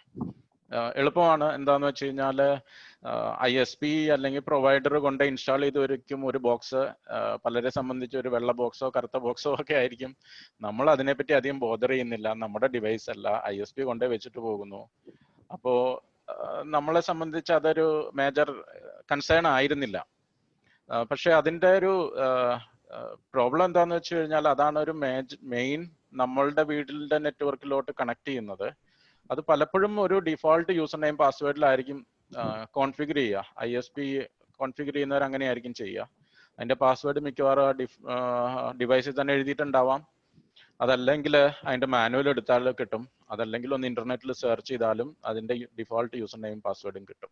ഇതെല്ലാം പലപ്പോഴും ഇന്റർനെറ്റിൽ നിന്ന് ആക്സസിബിൾ ആയിരിക്കും. അപ്പോൾ ഇത് വളരെ എളുപ്പമാണ്. അപ്പോൾ നമ്മൾ ചെയ്യേണ്ടതെന്ന് വെച്ച് കഴിഞ്ഞാൽ നിങ്ങളുടെ ഹോം ബ്രോഡ്ബാൻഡിന്റെ ഒരു IP അഡ്രസ് ഉണ്ടാവും. അതൊന്ന് ബ്രൗസറിൽ കൊടുത്തു കഴിഞ്ഞാൽ നമുക്ക് അതിൻ്റെ ഒരു കോൺഫിഗറേഷൻ പേജ് കിട്ടും. അവിടെ പോയി നമുക്ക് ലോഗിനും പാസ്വേഡും അങ്ങ് മാറ്റുക, സ്ട്രോങ് പാസ്വേഡ് യൂസ് ചെയ്യുക. അതുപോലെ ഇന്റർനെറ്റിൽ നിന്ന് അതിനകത്തോട്ട് ഒരു ആക്സസ് കൊടുത്തിട്ടുണ്ടെങ്കിൽ അത് ഡിസേബിൾ ചെയ്യുക. പല ഡിവൈസിലും ഇപ്പോൾ അഡ്വാൻസ്ഡ് ഫീച്ചേഴ്സ്, ഇപ്പോൾ ഫയർവാൾ അങ്ങനെയുള്ള ഫീച്ചേഴ്സ് ഒക്കെ ഉണ്ട്. അപ്പോൾ അതൊക്കെ പറ്റുമെങ്കിൽ എനേബിൾ ചെയ്ത് വെക്കുക. അഡീഷണൽ എക്സ്പെൻസ് ഒന്നുള്ള കാര്യമല്ല, അത് എനേബിൾ ചെയ്യുക. അപ്പോൾ കുറച്ചും കൂടെ നമ്മുടെ ഹോം നെറ്റ്വർക്ക് സെക്യൂർ ആയിരിക്കും. Home network broadband device secure ചെയ്യുന്നത് പോലെ തന്നെയാണ് വൈഫൈ ഡിവൈസ് സെക്യൂർ ചെയ്യേണ്ടതും. ബിക്കോസ് ചിലപ്പോൾ ഇത് രണ്ടും ഒന്ന് തന്നെയായിരിക്കും പലരുടെയും. ചിലപ്പോൾ പല വീടുകളിലും ചിലപ്പോൾ ഒന്നിൽ കൂടുതൽ വൈഫൈ ആക്സസ് പോയിന്റ്സും ഉണ്ടാവും. അപ്പോൾ അത് നമ്മൾ സെക്യൂർ ചെയ്യുന്നതിനെ പറ്റിയും ആലോചിക്കണം. ആദ്യം ചെയ്യേണ്ടത് നമ്മുടെ നെറ്റ്വർക്ക് നെയിം കുറച്ച് നമ്മൾ ആരാണെന്ന് അറിയാത്ത ഒരു നെറ്റ്വർക്ക് നെയിം കൊടുക്കുന്നതാണ് നല്ലത്. We don't need to shout out that this is my network. എൻ്റെ പേരിട്ട് ഞാൻ കൊടുക്കാതിരിക്കുന്നതാണ് നല്ലത്. എല്ലാവരും വീട്ടിലിരിക്കുകയാണ്, നെയ്ബേഴ്സിനൊക്കെ ചിലപ്പോൾ പണി ഉണ്ടാവില്ല. അപ്പോൾ വൈ ക്രിയേറ്റ് അൺനെസസറി ക്യൂരിയോസിറ്റി. അപ്പോൾ SSID പ്രോബബ്ലി കുറച്ചും കൂടെ ജനറിക് നെയിം കൊടുക്കുക. ഡിഫോൾട്ട് യൂസർ നെയിം പാസ്വേഡ് ഒക്കെ ഒന്ന് മാറ്റുക. ഈ വൈഫൈയുടെ മാനേജ്മെന്റ് അതൊന്ന് സെക്യൂർ ഉള്ള കുറച്ച് സ്ട്രോങ് പാസ്വേഡ് കൊടുക്കുക. അതേപോലെ തന്നെ വൈഫൈ സെക്യൂരിറ്റിയിൽ WPA2, അപ്പൊ നിങ്ങൾ അതിനകത്തൊന്ന് ലോഗിൻ ചെയ്തിട്ട് വൈഫൈയുടെ സെക്യൂരിറ്റി സെറ്റിംഗ്സ് എന്ന് പറയുന്ന ഒരു പേജിൽ പോയി കഴിഞ്ഞാൽ അവിടെ ഈ സ്ക്രീനിൽ കാണുന്ന പോലെ 3-4 ഓപ്ഷൻസ് ഉണ്ടാവും സെക്യൂരിറ്റിക്ക് വേണ്ടി. പല ഡിവൈസിലും പല രീതിയിലായിരിക്കും വരിക. ഒന്ന് നോ സെക്യൂരിറ്റി, 2 WEP, 3 WPA എന്ന് പറയുന്നതും, പിന്നെ 4 WPA2 എന്ന് പറഞ്ഞിട്ടും, ചില ഡിവൈസിൽ WPA3 എന്ന് പറഞ്ഞു കാണാം. അതൊരു ഏറ്റവും ലേറ്റസ്റ്റ് ആണ്. അപ്പോൾ അവൈലബിൾ ഉള്ളതിൽ WPA2 ആണ് ഉള്ളതിൽ ഏറ്റവും സെക്യൂർ. അത് സെലക്ട് ചെയ്യുക, അതാണ് ഏറ്റവും സെക്യൂർ. അപ്പൊ അത് സെലക്ട് ചെയ്യുക, നിങ്ങളുടെ സെറ്റിംഗ്സ് ഒന്ന് മാറ്റുക. അതുകൊണ്ട് പ്രത്യേകിച്ച് വേറെ ബുദ്ധിമുട്ടുകളോ പെർഫോമൻസ് ഇഷ്യൂസോ ഒന്നും ഉണ്ടാവില്ല. ഇതുപോലെ തന്നെ നമ്മൾ ഒത്തിരി ഫ്രണ്ട്സ് ഗസ്റ്റ് ഒക്കെ ആയിട്ട് നമ്മുടെ വൈഫൈ പാസ്വേഡുകൾ ഷെയർ ചെയ്യാതിരിക്കുന്നതാണ് നല്ലത്. എന്താ വെച്ചാൽ അവരെല്ലാം ഇത് സേവ് ചെയ്ത് വെക്കും അവരുടെ മൊബൈലിൽ, ബിക്കോസ് ഒരു പ്രാവശ്യം വന്നു കഴിഞ്ഞാൽ. ഒത്തിരി ആൾക്കാർ വരുന്നുണ്ടെങ്കിൽ മേ ബി ഗസ്റ്റിന് വേണ്ടിയിട്ട് വേണമെങ്കിൽ ഒരു സെപ്പറേറ്റ് വൈഫൈ നെറ്റ്വർക്ക് ഉണ്ടാക്കി വെക്കുന്നത് നല്ലതാണ്. അതിന് വേണ്ടിയിട്ട് ഒരു സെപ്പറേറ്റ് ആക്സസ് പോയിന്റ് വാങ്ങിക്കേണ്ട കാര്യം ഉണ്ടാവില്ല പലപ്പോഴും, ബിക്കോസ് ഇപ്പോൾ ഉള്ള ആക്സസ് പോയിന്റുകളിലൊക്കെ മൾട്ടിപ്പിൾ നെറ്റ്വർക്ക് ക്രിയേറ്റ് ചെയ്യാം. അറ്റ്ലീസ്റ്റ് നമ്മൾ വർക്ക് ചെയ്യുന്ന ആ ഒരു നെറ്റ്വർക്കിന്റെ പാസ്വേഡ് ഫ്രണ്ട്സിനോ എക്സ്റ്റേണൽ ആൾക്കാർക്കോ ഷെയർ ചെയ്യാതിരിക്കുന്നതാണ് സേഫ്. പിന്നെ നമ്മൾ നോക്കേണ്ടത് നമ്മളുടെ വീടുകളിൽ എത്ര ഡിവൈസ് ഉണ്ട് എന്ന് കണ്ടുപിടിക്കുകയാണ്. ഇത് ഇച്ചിരി ബുദ്ധിമുട്ടായിരിക്കാം. ഒരു വീടുകളിൽ ഇപ്പൊ എനിക്ക് തോന്നുന്നു ഒരു 5 മുതൽ 10 വരെ ഡിവൈസ് എങ്കിലും മിനിമം ഇന്റർനെറ്റിൽ കണക്ട് ചെയ്തതുണ്ടാവും. സ്മാർട്ട് വാച്ച് മുതൽ വീഡിയോ ക്യാമറ, CCTV ക്യാമറ ഉണ്ടാവാം, ടെലിവിഷൻ ഉണ്ടാവും, പ്രോബ്ലി അലക്സ ഉണ്ടാവാം, കമ്പ്യൂട്ടർ, മൊബൈൽ ഡിവൈസ്. അപ്പോൾ ഒന്ന് കണക്കെടുത്ത് കഴിഞ്ഞാൽ മ്യൂസിക് സിസ്റ്റം, അങ്ങനെ കണക്കെടുത്ത് കഴിഞ്ഞാൽ 5 to 10 ഡിവൈസ് എല്ലാ വീടുകളിലും കിട്ടും. അപ്പോൾ ഈ ഡിവൈസുകളെല്ലാം സെക്യൂർ ആയിട്ട് മെയിൻറ്റെയിൻ ചെയ്യുന്നുണ്ടോ എന്ന് നമ്മളൊന്ന് നോക്കുക. നമ്മുടേതല്ലാത്ത ഡിവൈസുകളും എല്ലാം കണക്ട് ചെയ്തിട്ടുണ്ടോ എന്നും നോക്കാം. അത് വയർലെസ് ആക്സസ് പോയിന്റിന്റെ പോർട്ടലിൽ കയറി കഴിഞ്ഞാൽ അറിയാൻ പറ്റും ഏതൊക്കെ ഡിവൈസുകളാണ് കണക്ട് ചെയ്തിരിക്കുന്നതെന്ന് അവിടെ കാണിക്കും. അപ്പോൾ വേറെ ആരോ നെയ്ബേഴ്സോ വേറെ ആരെങ്കിലും ഒക്കെ കയറിയിട്ടുണ്ടോ എന്ന് നമുക്ക് അറിയാൻ പറ്റും. അപ്പോൾ അതെല്ലാം എല്ലാ ഡിവൈസുകളും നമ്മളൊന്ന് സെക്യൂർ ആക്കുക. എസ്പെഷ്യലി ഈ CCTV ക്യാമറ നമ്മൾ പലപ്പോഴും നമ്മൾ വീട്ടിലില്ലാത്തപ്പോൾ സെക്യൂരിറ്റി മോണിറ്റർ ചെയ്യാനായിട്ട് നമ്മൾ ഇന്റർനെറ്റ് വഴിയുള്ള മോണിറ്ററിങ് ഓപ്ഷനൊക്കെ എനേബിൾ ചെയ്യാറുണ്ട് പലരും. അപ്പോൾ അങ്ങനെയുള്ള കാര്യങ്ങളൊന്ന് വളരെ കെയർഫുൾ ആയിട്ട് ചെയ്യുക. ഡയറക്റ്റ് നമ്മൾ ബ്രോഡ്ബാൻഡ് റൗട്ടറിൽ പോയിട്ട് പലരും ചിലപ്പോൾ ഈ ക്യാമറ പബ്ലിഷ് ചെയ്ത് വെക്കും ഇന്റർനെറ്റിലോട്ട്. അത് ചെയ്യാതിരിക്കുക, അത് ഇച്ചിരി ഡേഞ്ചറസ് ആണ്. അതുകൊണ്ട് അത് ചെയ്യാതിരിക്കുന്നതാണ് നല്ലത്. അതുപോലെ നമുക്ക് ഒത്തിരി ഡിവൈസസ് ഉണ്ട്, ഒത്തിരി യൂസർ അക്കൗണ്ട്സ് ഉണ്ട്. എല്ലാവർക്കും യൂസർ അക്കൗണ്ടും പാസ്വേഡും ഓർത്തിരിക്കല് ഇമ്പോസിബിൾ ആണ്. പിന്നെ ഇപ്പൊ ഞാൻ തന്നെ ഒരു 4-5 പ്രാവശ്യം പറഞ്ഞു എല്ലാ അക്കൗണ്ടും എല്ലാ ഡിവൈസിനും സെക്യൂർ പാസ്വേഡ് വേണം എന്ന് പറഞ്ഞു. അപ്പൊ ഒരു സെക്യൂർ പാസ്വേഡ് ഉണ്ടാക്കി അത് ഓർത്തിരിക്കണമെങ്കിൽ ഭയങ്കര ബുദ്ധിമുട്ടാണ്. അപ്പോൾ പാസ്വേഡ് വാൾട്ടുകൾ അങ്ങനെയുള്ള ആപ്ലിക്കേഷൻസ് ഇപ്പൊ കിട്ടും മൊബൈൽ ഫോണിൽ. നല്ല കൊമേഴ്ഷ്യൽ ടൂൾസ് തന്നെ യൂസ് ചെയ്യുക. ഫ്രീ വെയറിനോ അങ്ങനെയുള്ള സാധനത്തിന് പോവാതിരിക്കുക. കൊമേഴ്ഷ്യൽ പ്രോഡക്ട്സ് അവൈലബിൾ ആണ്, അതൊരു എക്സ്പെൻസീവ് അല്ല, വളരെ ചീപ്പായിട്ടായിരിക്കും. പക്ഷെ ഈ പാസ്വേഡ് മാനേജേഴ്സ് യൂസ് ചെയ്ത് കഴിഞ്ഞാൽ നിങ്ങൾക്ക് നിങ്ങളുടെ പാസ്വേഡുകളൊക്കെ സേഫ് ആയിട്ട് സൂക്ഷിക്കാൻ പറ്റും. അപ്പോൾ കോംപ്ലക്സ് പാസ്വേഡുകൾ സേവ് ചെയ്ത് വെക്കാനും പറ്റും. എല്ലാ ഡിവൈസുകളും അതുപോലെ ഓട്ടോ അപ്ഡേറ്റ്, ഇപ്പോൾ മൊബൈൽ ഫോൺ ആണെങ്കിലും എല്ലാ ഡിവൈസുകളിലും ഓട്ടോ അപ്ഡേറ്റ് എന്ന് പറഞ്ഞൊരു ഒരു ഫീച്ചർ ഉണ്ടാവും. അതായത് എന്തെങ്കിലും പുതിയൊരു സോഫ്റ്റ്വെയർ അപ്ഡേറ്റ് വരുന്നുണ്ടെങ്കിൽ അത് ഓട്ടോമാറ്റിക്കലി അപ്ഡേറ്റ് ചെയ്യുക എന്നുള്ളത്, അത് എനേബിൾ ചെയ്ത് വെക്കുക. അതാണ് ഏറ്റവും സേഫ്. അതുപോലെ മൾട്ടി ഫാക്ടർ ഒതന്റിക്കേഷന്റെ കാര്യം നമ്മൾ പറഞ്ഞു, അതും എനേബിൾ ചെയ്യുക. ഇപ്പൊ ഗൂഗിൾ അക്കൗണ്ട് ആണെങ്കിലും നമ്മുടെ ഇമെയിൽ അക്കൗണ്ട് ആണെങ്കിലും മൊബൈൽ ഫോൺ ആണെങ്കിലും എല്ലാം ഫിംഗർ പ്രിന്റ് വെരിഫിക്കേഷനോ റെറ്റിന സ്കാനോ ഫേഷ്യൽ റെക്കഗ്നിഷനോ whatever is available. Excuse me, Yes. sir. Yes. Please don't write on the walls. There is somebody. Okay, sir. Continue, please. Yeah, so നമ്മൾ ഈ 2-factor authentication അല്ലെങ്കിൽ ഈ 2-step വെരിഫിക്കേഷനും possible ഉള്ളിടത്തൊക്കെ enable ചെയ്യുക. ഇപ്പോൾ Gmail ആണെങ്കിലും മൈക്രോസോഫ്റ്റിന്റെ email ആണെങ്കിലും Yahoo ആണെങ്കിലും ഇതിലെല്ലാം സപ്പോർട്ടഡ് ആണ്, free of cost, no expense, at 0 cost. Mobile ഫോണുകളിൽ എല്ലാം ഇത് അവൈലബിൾ ആണ്. അത് മാക്സിമം യൂസ് ചെയ്യുക എല്ലാ അക്കൗണ്ടിനും. ബാങ്ക് അക്കൗണ്ടുകൾക്ക് മാത്രമല്ല, നിങ്ങളുടെ ഫേസ്ബുക്ക് അക്കൗണ്ടിനും ഈവൻ വാട്സാപ്പിനും എല്ലാം അവൈലബിൾ ആണ്. അത് സേഫ് ആയിരിക്കും, അത് യൂസ് ചെയ്യുക. അതുപോലെ ഡാറ്റ ബാക്കപ്പ് ചെയ്യാൻ മറക്കരുത്. പലരും പറ്റുന്ന മിസ്റ്റേക്ക് എന്ന് പറയുന്നത് ഫസ്റ്റ് തിങ്കിങ് എന്ന് വെച്ചാൽ എൻ്റെ കയ്യിലോ ക്രിട്ടിക്കൽ ഡാറ്റ ഒന്നും ഇല്ല എന്നുള്ളതാണ്. അത് പോയി കഴിയുമ്പോഴായിരിക്കും ആലോചിക്കുന്നത്, അത് കിട്ടിയിരുന്നെങ്കിൽ കൊള്ളായിരുന്നു, അതുണ്ടായിരുന്നെങ്കിൽ. അപ്പോൾ ഇത് നമ്മളെല്ലാവരും ആഫ്റ്റർ തോട്ടായിട്ടാണ് പലപ്പോഴും പലരും ചോദിക്കാറ്. അയ്യോ ഞാൻ ബാക്കപ്പ് എടുത്തില്ല, ഇമ്പോർട്ടൻ്റ് ഇതൊക്കെ ആവശ്യം വരുന്ന ആലോചിച്ചില്ല, ഇനി എന്തെങ്കിലും മാർഗമുണ്ടോ? അപ്പോൾ ഏറ്റവും ബെസ്റ്റ് ബാക്കപ്പ് എടുക്കുക. ഇപ്പോൾ എല്ലാവർക്കും ഓൺലൈൻ അക്കൗണ്ടുകളോ ജിമെയിലിന്റെ അക്കൗണ്ടുകളൊക്കെ ഉണ്ടാവും, പല മാർഗങ്ങളുണ്ട്, ഡ്രോപ്പ് ബോക്സ് ഉണ്ട്. അപ്പോൾ അതിനകത്തോട്ടൊക്കെ ബാക്കപ്പ് റെഗുലർലി എടുത്ത് വെക്കുക. അതുപോലെ malware protection, antivirus protection maximum എല്ലാ ഡിവൈസുകളിലും യൂസ് ചെയ്യുക. അപ്പോൾ പലപ്പോഴും വരുന്ന ഒരു ക്വസ്റ്റ്യൻ, ആന്റി മാൽവെയർ പ്രൊട്ടക്ഷൻ ഇട്ട് കഴിഞ്ഞാൽ സിസ്റ്റം പെർഫോമൻസിന് പ്രോബ്ലം ഉണ്ടാവില്ലേ, അങ്ങനെയുള്ള പ്രശ്നം. ഇപ്പോൾ ഇന്നത്തെ കാലത്ത് എനിക്ക് തോന്നുന്നു എല്ലാ സിസ്റ്റവും കുറച്ച് നല്ല പവർഫുൾ സിസ്റ്റമാണ്. നമ്മുടെ മൊബൈൽ ഫോൺ വരെ ഇപ്പോൾ 8 GB 12 GB മെമ്മറി ഒക്കെ ആയിട്ടാണ് വരുന്നത്. അപ്പോൾ പെർഫോമൻസ് ഇന്നത്തെ കാലത്ത് അത് ഒത്തിരി ഒരു പ്രശ്നമല്ല. പിന്നെ സെക്യൂരിറ്റിക്ക് വേണ്ടി നമ്മളൊരു കുറച്ച് കോംപ്രമൈസ് ചെയ്യുന്നത് തന്നെയായിരിക്കും നല്ലത് ലോങ് ടൈമിൽ. ഇപ്പൊ വിൻഡോസ് സിസ്റ്റം ഒക്കെയാണ് നമ്മൾ വീട്ടിൽ യൂസ് ചെയ്യുന്നതെങ്കിൽ വിൻഡോസിൽ ബൈ ഡിഫോൾട്ട് ഡിഫൻഡർ ഉണ്ട്, അത് യൂസ് ചെയ്താൽ മതി, നല്ല പ്രൊഡക്റ്റ് ആണ്, കുഴപ്പമൊന്നുമില്ല. മൊബൈൽ ഫോൺസ് ഇത് എല്ലാത്തിലും യൂസ് ചെയ്യണമെങ്കിൽ ഇപ്പോൾ കൊമേഴ്ഷ്യൽ പ്രോഡക്ട്സ് അവൈലബിൾ ആണ്. ഫാമിലി പാക്ക് പോലുള്ളതൊക്കെ കിട്ടും. ഒരെണ്ണം വാങ്ങിച്ചാൽ എൻ്റയർ ഫാമിലിനെ പ്രൊട്ടക്ട് ചെയ്യാനുള്ളത് കിട്ടും. അപ്പോൾ അതൊന്നും വലിയ എക്സ്പെൻസീവ് ആയിട്ട് വരുന്നില്ല. അതൊക്കെ യൂസ് ചെയ്യുകയാണെങ്കിൽ എല്ലാ ഡിവൈസും പ്രൊട്ടക്ട് ചെയ്യാം, മൊബൈൽ ഫോൺ ആണെങ്കിലും. അതുപോലെ നിങ്ങളുടെ മാക്, പലരും ചോദിക്കാറുണ്ട് മാക് ആണെങ്കിൽ ആന്റിവൈറസ് വേണോ? മാക്കിനാണ് ഇപ്പോൾ ഏറ്റവും കൂടുതൽ വൾനറബിലിറ്റീസ്. പലരും ചോദിക്കാറുണ്ട് iOS ആണ്, ഞാൻ ആപ്പിൾ ആണ് യൂസ് ചെയ്യുന്നത്, ആപ്പിൾ സെക്യൂർ അല്ല, അപ്പൊ അതിന് ആന്റിവൈറസ് വേണോ? കഴിഞ്ഞ ആഴ്ച 2 മേജർ ക്രിട്ടിക്കൽ വൾനറബിലിറ്റി ഉണ്ടായിരുന്നു ആപ്പിളിന്റെ. കഴിഞ്ഞ ആഴ്ചയാണ് അവരത് ഫിക്സ് ചെയ്തത്. അപ്പോൾ ഇതെല്ലാത്തിനും പ്രോബ്ലംസും കാര്യങ്ങളും ഒക്കെ ഉണ്ടാവും, നമ്മൾ സേഫ് ആവാൻ നോക്കുക. അതുപോലെ കൊമേഴ്ഷ്യൽ പ്രോഡക്ട്സ്, ഈവൻ ഡിഫൻഡറിലൊക്കെ ഫയർവാൾ എന്ന് പറഞ്ഞൊരു ഫീച്ചർ ഉണ്ട് കമ്പ്യൂട്ടറിൽ.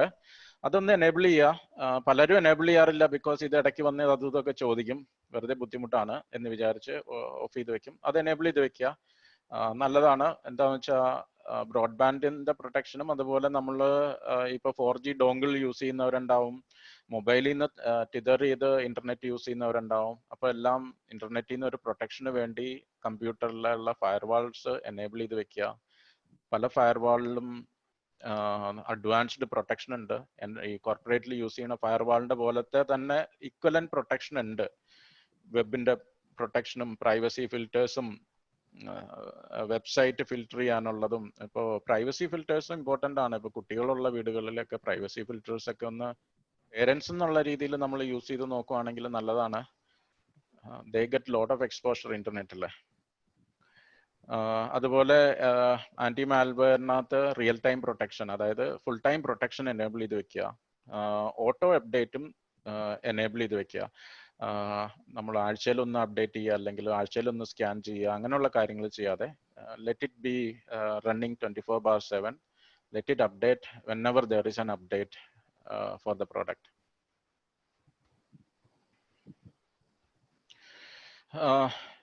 എല്ലാവരും ഇപ്പോൾ മാരത്തോൺ മീറ്റിങ്ങുകളിലാണ്.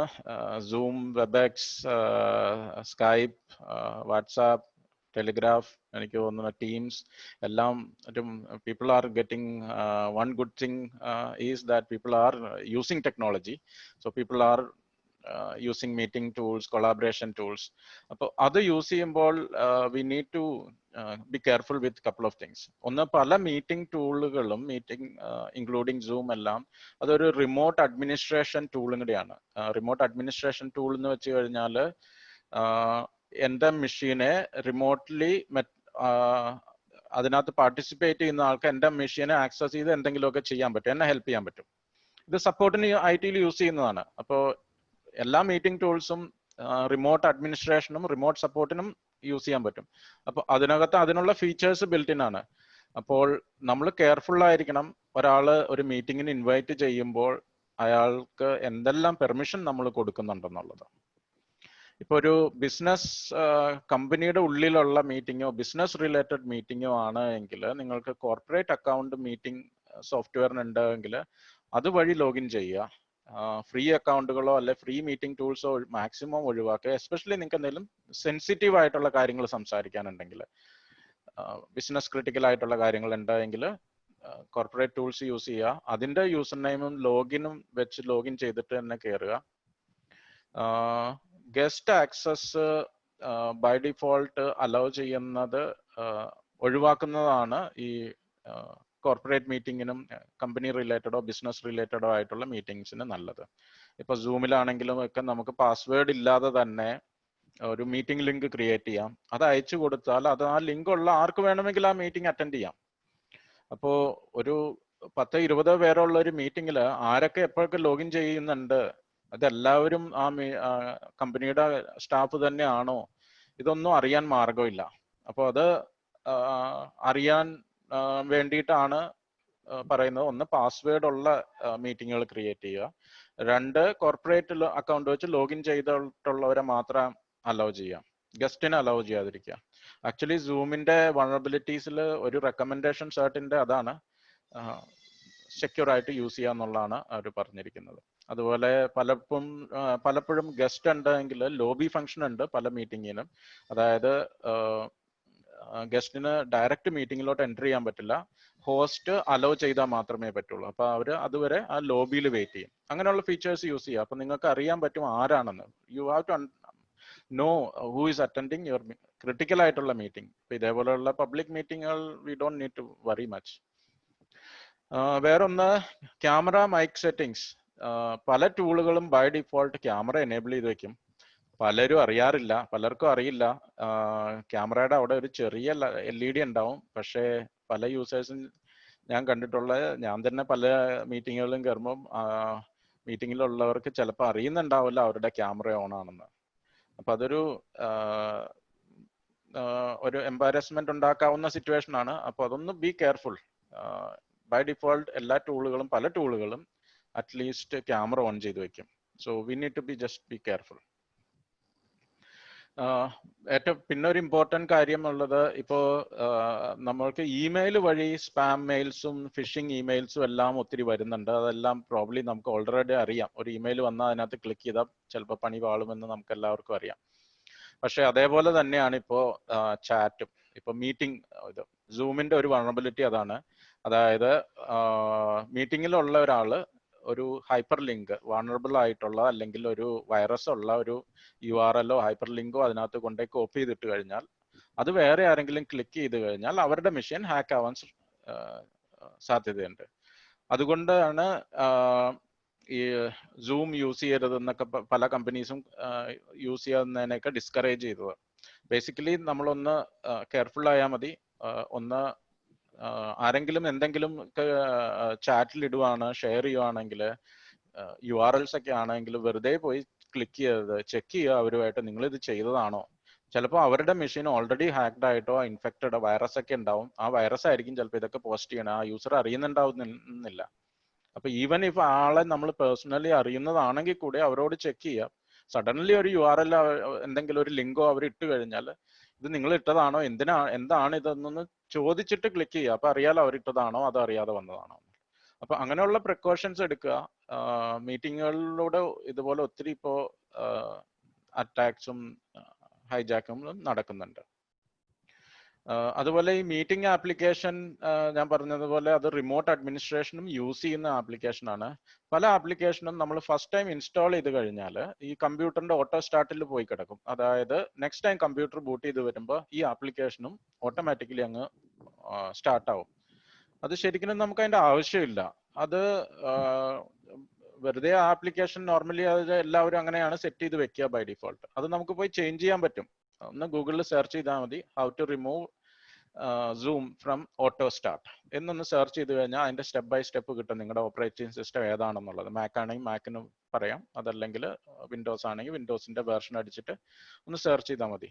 അതിന് ഓട്ടോ സ്റ്റാർട്ട് ചെയ്യുന്ന അങ്ങ് റിമൂവ് ചെയ്യുക. അത് ആവശ്യമുള്ള സമയത്ത് മാത്രം നമുക്ക് സ്റ്റാർട്ട് ചെയ്താൽ മതി. അതല്ലാതെ അത് എപ്പോഴും നമ്മുടെ കമ്പ്യൂട്ടർ ഓൺ ചെയ്ത് വരുമ്പോഴേ തന്നെ അത് സ്റ്റാർട്ട് ചെയ്യേണ്ട ആവശ്യമൊന്നുമില്ല.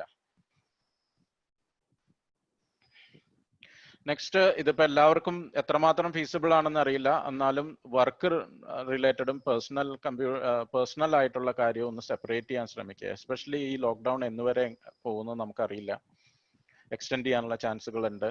അപ്പോൾ wherever, whenever, whoever can enforce this, ആ ഒരു ഡിസിപ്ലിൻ എൻഫോഴ്സ് ചെയ്യാൻ പറ്റിയാൽ വളരെ നല്ലതായിരിക്കും. നമ്മുടെ വർക്ക് കമ്പ്യൂട്ടറും പേഴ്സണൽ കമ്പ്യൂട്ടറും സെപ്പറേറ്റ് ചെയ്യാൻ, അതായത് ഫാമിലി മെമ്പേഴ്സോ കുട്ടികളൊക്കെ യൂസ് ചെയ്യാനായിട്ട് അവർക്കൊരു സെപ്പറേറ്റ് കമ്പ്യൂട്ടർ കൊടുക്കുക. നമ്മുടെ വർക്ക് റിലേറ്റഡ് വർക്ക് റിലേറ്റഡിനകത്ത് I will also include probably നമ്മുടെ ബാങ്കിങ്, ഇ ബാങ്കിങ്, പേയ്മെന്റ്, ഇങ്ങനെ ചെയ്യുന്ന കമ്പ്യൂട്ടറൊക്കെ ഒന്ന് സെപ്പറേറ്റ് വെക്കുന്നത് തന്നെയാണ്, ഡിവൈസ് സെപ്പറേറ്റ് വെക്കുന്നത് തന്നെയായിരിക്കും നല്ലത്. വർക്ക് റിലേറ്റഡും പേഴ്സണൽ ഡേറ്റയും സെപ്പറേറ്റ് തന്നെ സൂക്ഷിക്കുക. നാളെ ഈ വർക്ക് റിലേറ്റഡ് വർക്ക് ചിലപ്പോൾ കമ്പനിയിലോട്ട് തിരിച്ചു കൊണ്ടുപോയി കോപ്പി ചെയ്തിട്ടുണ്ടാണ്. അപ്പോൾ അതിനകത്ത് പേഴ്സണൽ ഡേറ്റ മിക്സപ്പ് ആവേണ്ടതായിട്ടുള്ള കാര്യങ്ങൾ ഒഴിവാക്കാം. സെപ്പറേറ്റ് ആയിട്ട് ബാക്കപ്പ് ചെയ്യുക. ബിക്കോസ് നിങ്ങളൊരു കമ്പനിക്ക് എന്തെങ്കിലും ഒരു ക്രിട്ടിക്കൽ ഡേറ്റ ഒക്കെ ആണെങ്കിൽ അത് പേഴ്സണൽ ബാക്കപ്പിൽ വരുന്നതും നാളെ അത് അവിടെ നിന്ന് എന്തെങ്കിലും ലീക്ക് ആയി കഴിഞ്ഞാൽ കമ്പനിക്ക് അതുകൊണ്ടുള്ള ബുദ്ധിമുട്ടുകളൊക്കെ ഉണ്ടാവാം. അപ്പോൾ സെപ്പറേറ്റ് ബാക്കപ്പ് വെക്കുക, സെപ്പറേറ്റ് വർക്കും പേഴ്സണൽ ഡേറ്റയും സ്റ്റോർ ചെയ്ത് വെക്കുക. നോൺ വർക്ക് റിലേറ്റഡ് ആയിട്ടുള്ള സോഫ്റ്റ്വെയർസ് ഒക്കെ ഇൻസ്റ്റാൾ ചെയ്യാതിരിക്കുക വർക്ക് റിലേറ്റഡ് മെഷീൻസിൽ. ഷെയർഡ് മെഷീൻ ആണെങ്കിൽ കെയർഫുൾ ആവുക. ഇപ്പൊ ഷെയർഡ് കമ്പ്യൂട്ടർ ആണ്, വേറെ കമ്പ്യൂട്ടർ വർക്ക് റിലേറ്റഡ് സെപ്പറേറ്റ് ചെയ്യാൻ പറ്റാത്ത സിറ്റുവേഷൻ ആണ് എങ്കിൽ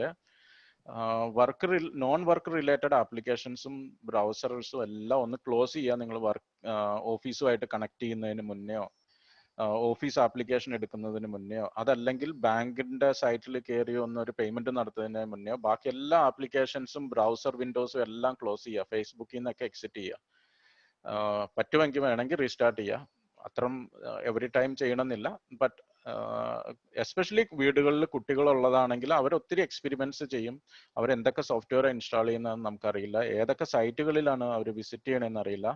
അപ്പോൾ അത് അങ്ങനെയുള്ള ആപ്ലിക്കേഷനോ ബ്രൗസർ വിൻഡോയോ ഓപ്പൺ ചെയ്തിട്ടിട്ട് നമ്മൾ നെക്സ്റ്റ് ഒരു ടാബിൽ നമ്മളുടെ ബിസിനസ്സുമായിട്ട് കണക്ട് ചെയ്യുമ്പോഴോ അല്ലെങ്കിൽ ബാങ്കിങ് സൈറ്റുകളായിട്ട് കണക്ട് ചെയ്യുമ്പോഴൊക്കെ ഡേറ്റ ലീക്ക് ചെയ്യാനുള്ള അല്ലെങ്കിൽ ഹാക്ഡ് ആവാനുള്ള ചാൻസസ് കൂടുതലാണ്. അപ്പോൾ ഒരു ഹൈജീൻ നമ്മൾ അവിടെ നിന്ന് മെയിൻറ്റെയിൻ ചെയ്യുന്നത് നല്ലതാണ്. ഇതിനകത്ത് പിന്നെ വരുന്ന ഓഫേഴ്സ് ആണ് ഏറ്റവും കൂടുതൽ വരുന്നത്. നമ്മൾ സ്റ്റേ അലേർട്ട്, അതിനകത്ത് വേറെ അധികം സൊല്യൂഷൻസ് ഇല്ല. ഇപ്പോ കോവിഡ് സ്റ്റാർട്ട് ചെയ്തതിന് ശേഷം പല ആൾക്കാരും ഓഫീസ് 365, ഗൂഗിൾ സ്യൂട്ട് ഇങ്ങനെയുള്ള പ്രൊഡക്ട്സ് വാങ്ങിക്കാൻ നോക്കുന്നുണ്ട്. ബിക്കോസ് കൊളാബറേഷന് വേണ്ടിയിട്ട് ഓൾറെഡി ഉള്ളവർ അത് യൂസ് ചെയ്യുന്നു.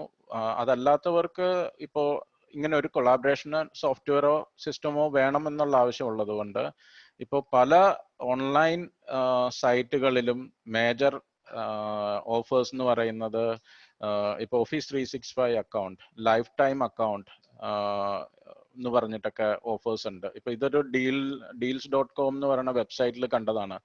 Office 365 professional life time account, അതായത് അത് ഒരിക്കലും പിന്നെ പേ ചെയ്യേണ്ട, വൺ ടൈം മതി, 700 രൂപ അല്ലെങ്കിൽ 699 എന്ന് പറയുന്ന റുപ്പീസിന്. ആൻഡ് യു ഗെറ്റ് 5 ഡിവൈസസ്, അതായത് office 365 office complete office software 5 ഡിവൈസസിന് 5 TB സ്റ്റോറേജ് ഉണ്ട്.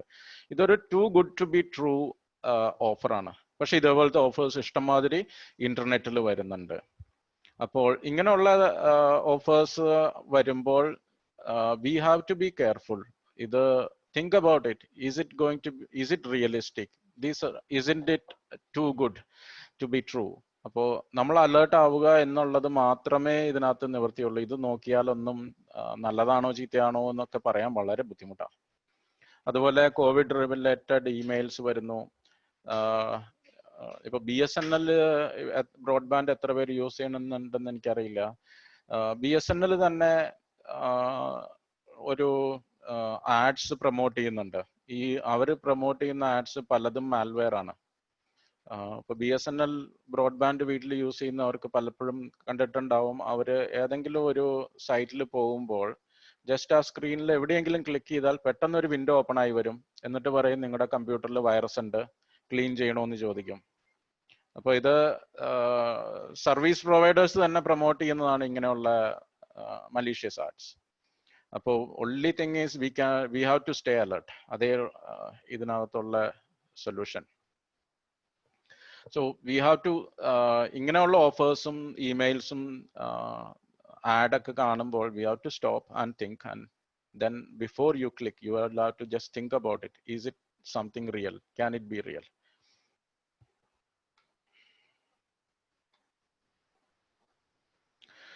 Okay, ഇത് മാർച്ച് 31 എനിക്ക് തന്നെ വന്നൊരു ഇമെയിലാണ്, COVID-19 advisory. So that came from world health organisation. അപ്പൊ ഈ ഒരു മെയിൽ കണ്ടാൽ ദർ ഈസ് നത്തിങ് സസ്പീഷ്യസ്. അതിനകത്ത് ഒന്നുമില്ല, ഒരു വളരെ സിമ്പിൾ സാധനമാണ് അവർ പറഞ്ഞിരിക്കുന്നത്, safety measures, it's an awareness. അപ്പൊ ഇതൊരു സസ്പീഷ്യസ് ആയിട്ടൊന്നും കാണാനില്ല.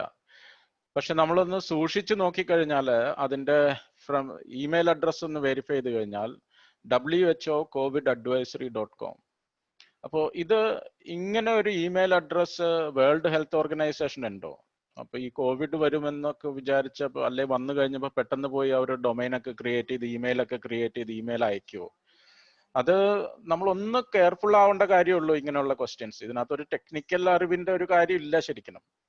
ഇങ്ങനെ ഒരു ഇമെയിൽ ഡൊമൈൻ, അത് വേണമെങ്കിൽ നമുക്ക് ആ ഡൊമൈൻ ഒന്ന് കോപ്പി ചെയ്ത് ജിമെയിൽ ഗൂഗിളിൽ പോയിട്ടൊന്ന് സെർച്ച് ചെയ്താൽ മതി ഇങ്ങനെ ഉണ്ടോന്ന്. അപ്പൊ ഇത് അങ്ങനെ ഒരു ഡൊമൈനേ ഇല്ല, അതൊക്കെ ഫേക്ക് ആണ്. അതുപോലെ സബ്ജക്റ്റ് ശ്രദ്ധിക്കുക. നമുക്ക് വരുന്ന ഇമെയിലുകളിൽ ഇതിനകത്ത് അതിന്റെ റിലവൻസ് നോക്കുക. മോസ്റ്റ്ലി ഫേക്ക് ഇമെയിലുകളിൽ ഔട്ട് ഓഫ് കോണ്ടെക്സ്റ്റ് ആയിരിക്കും സഡൻലി മെയിൽ വരിക, നമ്മൾ എക്സ്പെക്ട് ചെയ്യുന്നതായിരിക്കില്ല. അർജൻസി ഉണ്ടാവും.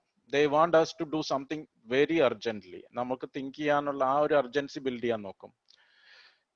കോണ്ടെക്സ്റ്റ് നോക്കുക, അത് നമ്മൾ സംസാരിക്കുന്ന ഒരു കോൺവെർസേഷന്റെ പാർട്ടാണോ എന്നുള്ളത് ശ്രദ്ധിക്കുക. ഇപ്പോൾ ഓർഗനൈസേഷൻ കമ്പനികളിൽ ചെയ്യാവുന്ന ഒരു കാര്യം മെയിൽ ടിപ്പ് എന്ന് പറയുന്ന ഒരു കാര്യം എനേബിൾ ചെയ്യാം. എന്താന്ന് വെച്ചാൽ ഒത്തിരി ഓർഗനൈസേഷൻസിന് പൈസ നഷ്ടപ്പെടുന്നുണ്ട്, പലരും പുറത്ത് പറയുന്നില്ല, കുറെ ആൾക്കാരൊക്കെ പുറത്ത് പറയുന്നുണ്ട്. ഇമെയിൽസ് വരും, സപ്ലയറിന്റെ ഇമെയിൽ ആയിട്ട് വരും, പേയ്മെന്റ് ചെയ്യാൻ പറഞ്ഞിട്ട് ദേ ലൂസ് മണി. ഒത്തിരി എംപ്ലോയീസിന്റെ ഇന്റേണലി ബോസിന്റെ അടുത്തുനിന്നോ ഡയറക്ടറിന്റെ അടുത്തുനിന്നോ സിഇഒയുടെ അടുത്തുനിന്നോ മാനേജിംഗ് ഡയറക്ടറിന്റെ അടുത്തുനിന്നോ ഒക്കെ ആയിട്ട് ഇമെയിൽ വരും, അർജന്റ്ലി ഈ അക്കൗണ്ടിലോട്ട് കുറച്ച് ഫണ്ട് ട്രാൻസ്ഫർ ചെയ്യണമെന്ന് പറയുന്നത്. അപ്പോൾ അവർക്ക് പ്രോബബ്ലി ഇത് തിരിച്ചറിയാനുള്ള ഒരു കഴിവുണ്ടാവണമെന്നില്ല. അപ്പോൾ ഓർഗനൈസേഷനിൽ ഒരു മെയിൽ ടിപ്പ് ക്രിയേറ്റ് ചെയ്യാൻ പറ്റും മെയിൽ സെർവേഴ്സിൽ. അപ്പൊ നമ്മുടെ ഓർഗനൈസേഷനിൽ നിന്ന് പുറത്തുനിന്ന് വരുന്ന ഇമെയിൽസിന് ഒരു ചെറിയ ഒരു ടാഗിങ് കൊടുത്തു കഴിഞ്ഞാൽ നിങ്ങളുടെ എംപ്ലോയീസിന് പെട്ടെന്ന് അറിയാൻ പറ്റും ഈ മെയില് ഔട്ട്സൈഡിൽ നിന്ന് വന്നതാണോ അതോ ഇൻസൈഡിൽ നിന്ന് ഓർഗനൈസേഷനിൽ നിന്ന് തന്നെ ആരെങ്കിലും ക്രിയേറ്റ് ചെയ്തതാണോ എന്നുള്ളത്. അപ്പോൾ സ്പൂഫിംഗ് പോലുള്ള കാര്യങ്ങൾ പ്രൊട്ടക്ട് ചെയ്യാൻ പറ്റും.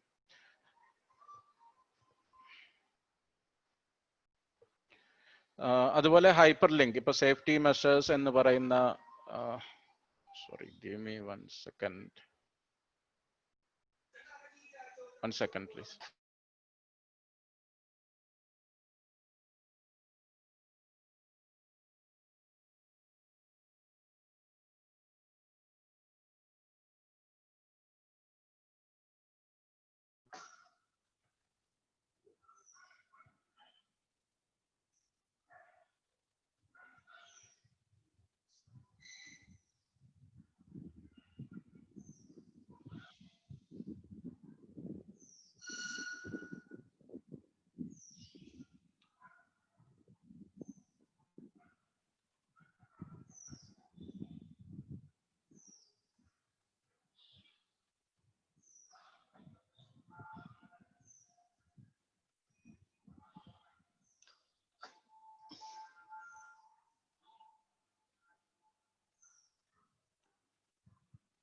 അനിൽ സർ വേറെ സ്പീക്ക് ചെയ്തുകൊണ്ടിരിക്കാന്ന് വിചാരിക്കുന്നു, വേറെ കോളിലാണെന്ന് വിചാരിക്കുന്നു.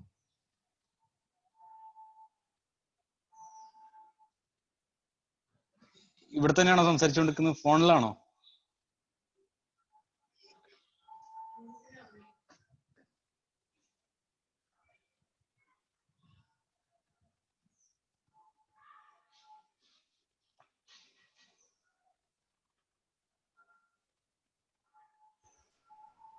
ഹലോ ഹലോ ഹായ്, സോറി എനിക്ക് അൺമ്യൂട്ട് ചെയ്യാൻ പറ്റുന്നില്ലായിരുന്നു.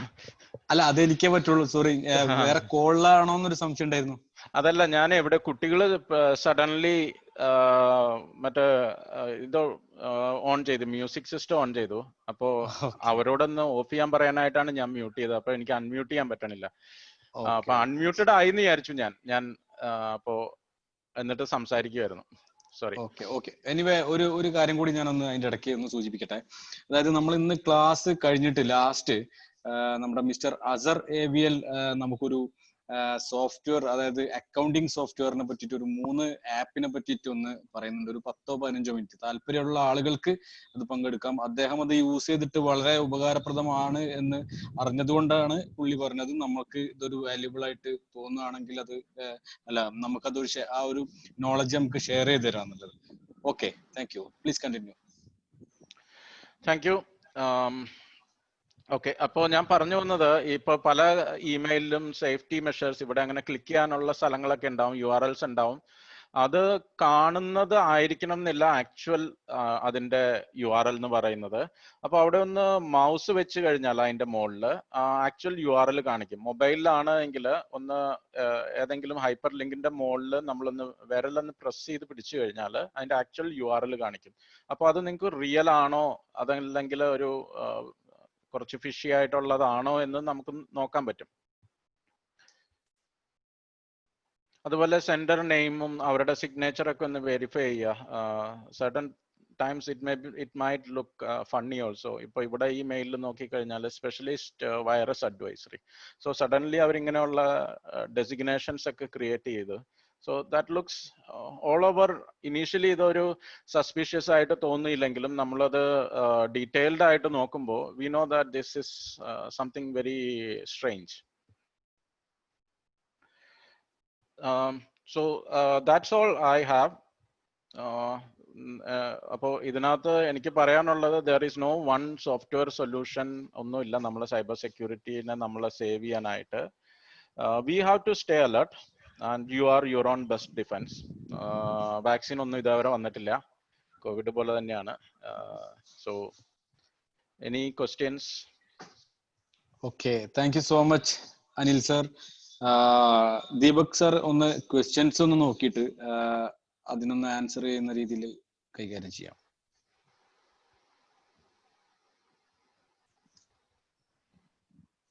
ദീപക് സാർ മ്യൂട്ടാണല്ലേ, sorry, excuse me. Okay, Anil, ഒരു ക്വസ്റ്റ്യൻ ഉള്ളത്, മൊബൈൽ ഫോണിൽ എങ്ങനെ സെക്യൂർഡ് ആകാം, അതിന് വേണ്ടിയിട്ടുള്ള ഓപ്ഷൻസ് ആണ് ചോദിച്ചേക്കുന്നത്. അതിൻ്റെ അകത്ത് ഐഫോണിലും ആൻഡ്രോയിഡിലും ഉള്ള ആൻറ്റിവൈറസുകൾ എന്തൊക്കെയുണ്ട്. പിന്നെ ഒരു ക്വസ്റ്റ്യൻ വന്നേക്കുന്നത്, കമ്പ്യൂട്ടറിൽ എങ്ങനെ സെക്യൂർഡ് ആകാം, അതിനുള്ള സെക്യൂരിറ്റി സോഫ്റ്റ്വെയർ എന്തൊക്കെയാണ് എന്നാണ്. അപ്പോൾ ആദ്യമേ ഞാൻ പറയട്ടെ, ലൈക്ക് ഐ സെഡ് ഹിയർ, ഇതിനൊരു വാക്സിൻ ഒന്നും ഇതേവരെ ഒറ്റൊരു വാക്സിനായിട്ടൊന്നും ഇല്ല. ഇറ്റ് ഈസ് നമ്മൾ തന്നെയാണ് അതിന്റെ ബെസ്റ്റ് ഡിഫൻസ്. പലപ്പോഴും ഒരു ടെക്നിക്കൽ നോളജ് ഒന്നും ആവശ്യമില്ല, കുറച്ച് കെയർഫുൾ ആവുക. എസ്പെഷ്യലി മൊബൈൽ ഫോണുകൾ നമ്മൾ യൂസ് ചെയ്യുമ്പോൾ നോക്കേണ്ട ഒരു കാര്യം എന്ന് പറയുന്നത്, ആവശ്യമുള്ള ആപ്സ് മാത്രം ഇടുക. ഒരു ആപ്പ് നമ്മൾ ഇൻസ്റ്റാൾ ചെയ്യുമ്പോൾ ആ ആപ്പ് നമുക്ക് ആവശ്യമുണ്ടോ, അതൊരു കാര്യം ശ്രദ്ധിക്കേണ്ടത്. 2, ആ ആപ്പ് എന്തെല്ലാം പെർമിഷൻ നമ്മുടെ അടുത്ത് ചോദിക്കുന്നുണ്ട്, നിങ്ങളുടെ അടുത്ത് എന്തൊക്കെ പെർമിഷൻസ് ചോദിക്കുന്നുണ്ട്, ആ ആപ്പിന് ആ പെർമിഷൻ ആവശ്യമുണ്ടോ. അത് നിങ്ങളൊരു ലേമാൻ ആയിട്ട് തന്നെ ആലോചിച്ചാൽ മതി. അതായത് ഒരു ആപ്ലിക്കേഷൻ ഇൻസ്റ്റാൾ ചെയ്യുമ്പോൾ പറയുന്നു അതിന് ക്യാമറയിലോട്ട് ആക്സസ് വേണം എന്ന് പറയുന്നു. എന്തിനാണ് അതിന് ക്യാമറയിലോട്ട് ആക്സസ്? അത് ഒരു ക്യാമറ റിലേറ്റഡ് ആയിട്ടോ വീഡിയോ റിലേറ്റഡ് ആയിട്ടോ ഉള്ള സോഫ്റ്റ്വെയർ അല്ലെങ്കിൽ പിന്നെ എന്തിനാ അത് അവരത് ചോദിക്കുന്നു?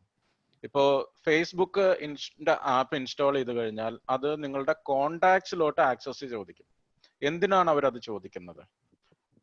അപ്പൊ അവർക്ക് എന്തോ അവിടെ ഒരു കാര്യമുണ്ട്, അവർക്ക് നമ്മുടെ കോണ്ടാക്ട്സ് എടുക്കണം, ആ ഡേറ്റ അവർക്ക് വേണം, അതിനുവേണ്ടിയാണ് അവരത് ചോദിക്കുന്നത്. അപ്പൊ അങ്ങനെ നമ്മൾ ആലോചിച്ചിട്ട് നമ്മൾ ഡിസിഷൻ എടുക്കേണ്ടതാണ്, ഈ ആപ്പ് എനിക്ക് വേണോ വേണ്ടയോ എന്ന്. നമ്മുടെ ബിസിനസ്സിന് ആവശ്യമുണ്ടോ, നിങ്ങൾക്കത് ആവശ്യമുണ്ടെങ്കിൽ ഗോ ഹെഡ്. അത് ആ റിസ്ക് ഒന്ന് അസസ് ചെയ്തിട്ട് ചെയ്യൂ. അതിന് ഒത്തിരി ഒരു ടെക്നിക്കൽ നോളജിന്റെ ഒരു ആവശ്യമില്ല. നമുക്ക് കോമൺ ലേമാൻസ് ലാംഗ്വേജിൽ തന്നെ ഒന്ന് ആലോചിച്ചിട്ട് ചെയ്യാൻ പറ്റും. അതുപോലെ പിന്നെ ഒരു കാര്യം, കമ്പ്യൂട്ടറിലും ഇത് തന്നെയാണ്. ശ്രദ്ധിക്കുക എന്തൊക്കെ ആപ്ലിക്കേഷനാണ് നമ്മൾ ഇടുന്നത്, ഏതൊക്കെ സൈറ്റിലാണ് ബ്രൗസ് ചെയ്യുന്നത്, അതൊക്കെ ആവശ്യം കഴിഞ്ഞ് ബ്രൗസേഴ്സ് ക്ലോസ് ചെയ്യുക. ബ്രൗസറിൽ പാസ്വേഡ്സ് സേവ് ചെയ്ത് വെക്കാതിരിക്കുക. അതുപോലെ ആന്റിവൈറസ് സോഫ്റ്റ്വെയറുകൾ യൂസ് ചെയ്യുക.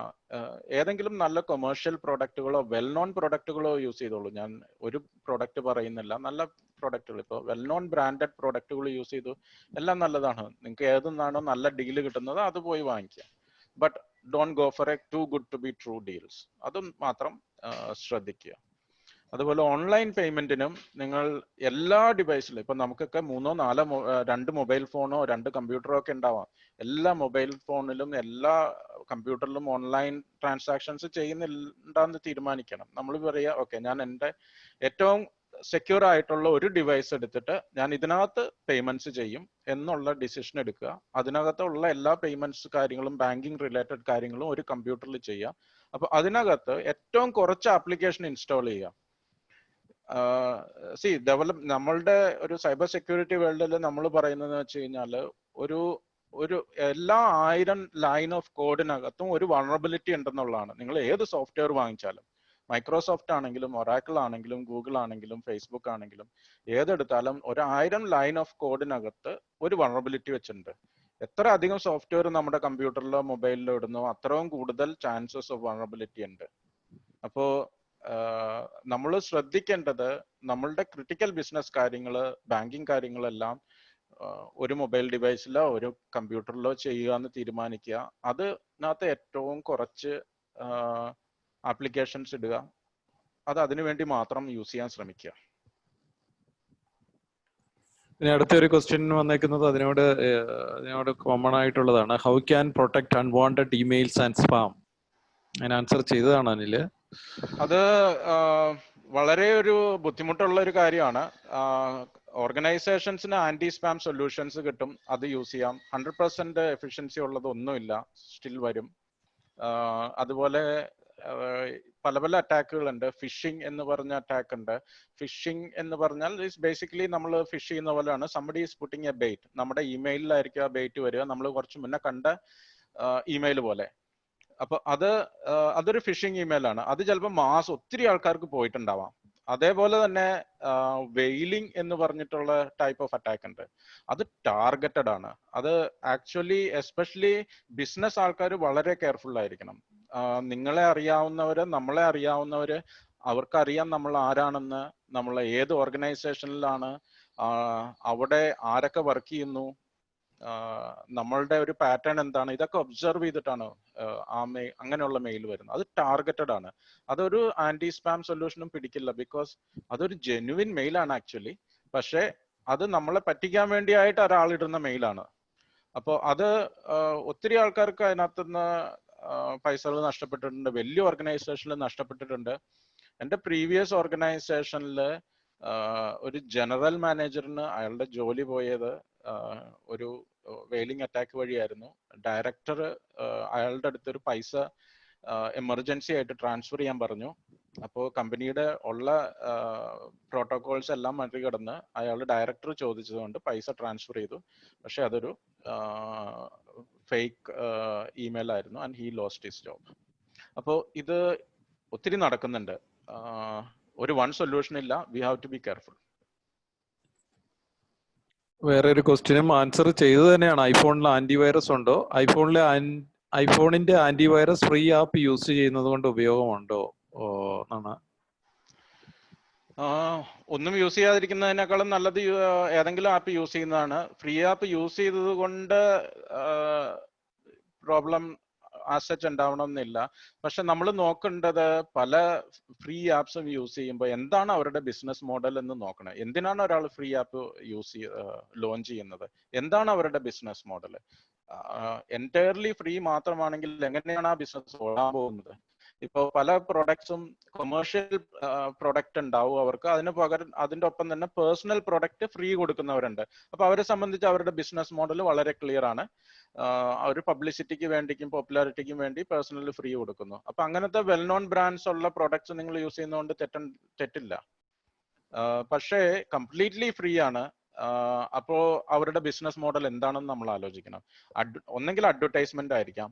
അഡ്വർടൈസ്മെന്റ് ആണ് എങ്കിൽ പലപ്പോഴും വരുന്ന അഡ്വർടൈസ്മെന്റ് മാലീഷ്യസ് ആയിരിക്കും. അപ്പോൾ അങ്ങനെയുള്ളൊരു പ്രോബ്ലം വന്നതാണ് ഈ ഇടയ്ക്ക് ക്യാം സ്കാനറിന് കുറെ വൾണറബിലിറ്റീസ് ഉണ്ടായിരുന്നു. അത് ഫ്രീ പ്രൊഡക്റ്റ് ആണ്. അതിനകത്ത് വരുന്ന അഡ്വർടൈസ്മെന്റ് അതിന്റെ വൾണറബിലിറ്റി എക്സ്പ്ലോയിറ്റ് ചെയ്തിട്ട് ഡോക്യുമെന്റ്സ് ലീക്ക് ചെയ്ത കുറെ ഇഷ്യൂസ് ഉണ്ടായിരുന്നു. അപ്പോൾ നമ്മൾ അങ്ങനെയുള്ള കാര്യങ്ങളിൽ കെയർഫുൾ ആവണം. ഈവൻ ഫേസ്ബുക്കിന് വരെ പ്രോബ്ലം ഉണ്ടായിരുന്നു. ഫേസ്ബുക്ക് വരെ ഹാക്ഡ് ആയത് മാലീഷ്യസ് അഡ്വർടൈസ്മെന്റ് വഴിയാണ്. അവർക്കറിയില്ല ആരൊക്കെയാ വന്ന് അഡ്വർടൈസ് ചെയ്യുന്നതെന്ന്. അപ്പൊ അഡ്വർടൈസ്മെന്റിന്റെ കണ്ടന്റിലുള്ള പ്രോബ്ലംസും സെക്യൂരിറ്റി ഇഷ്യൂസ് ഉണ്ടാക്കാം.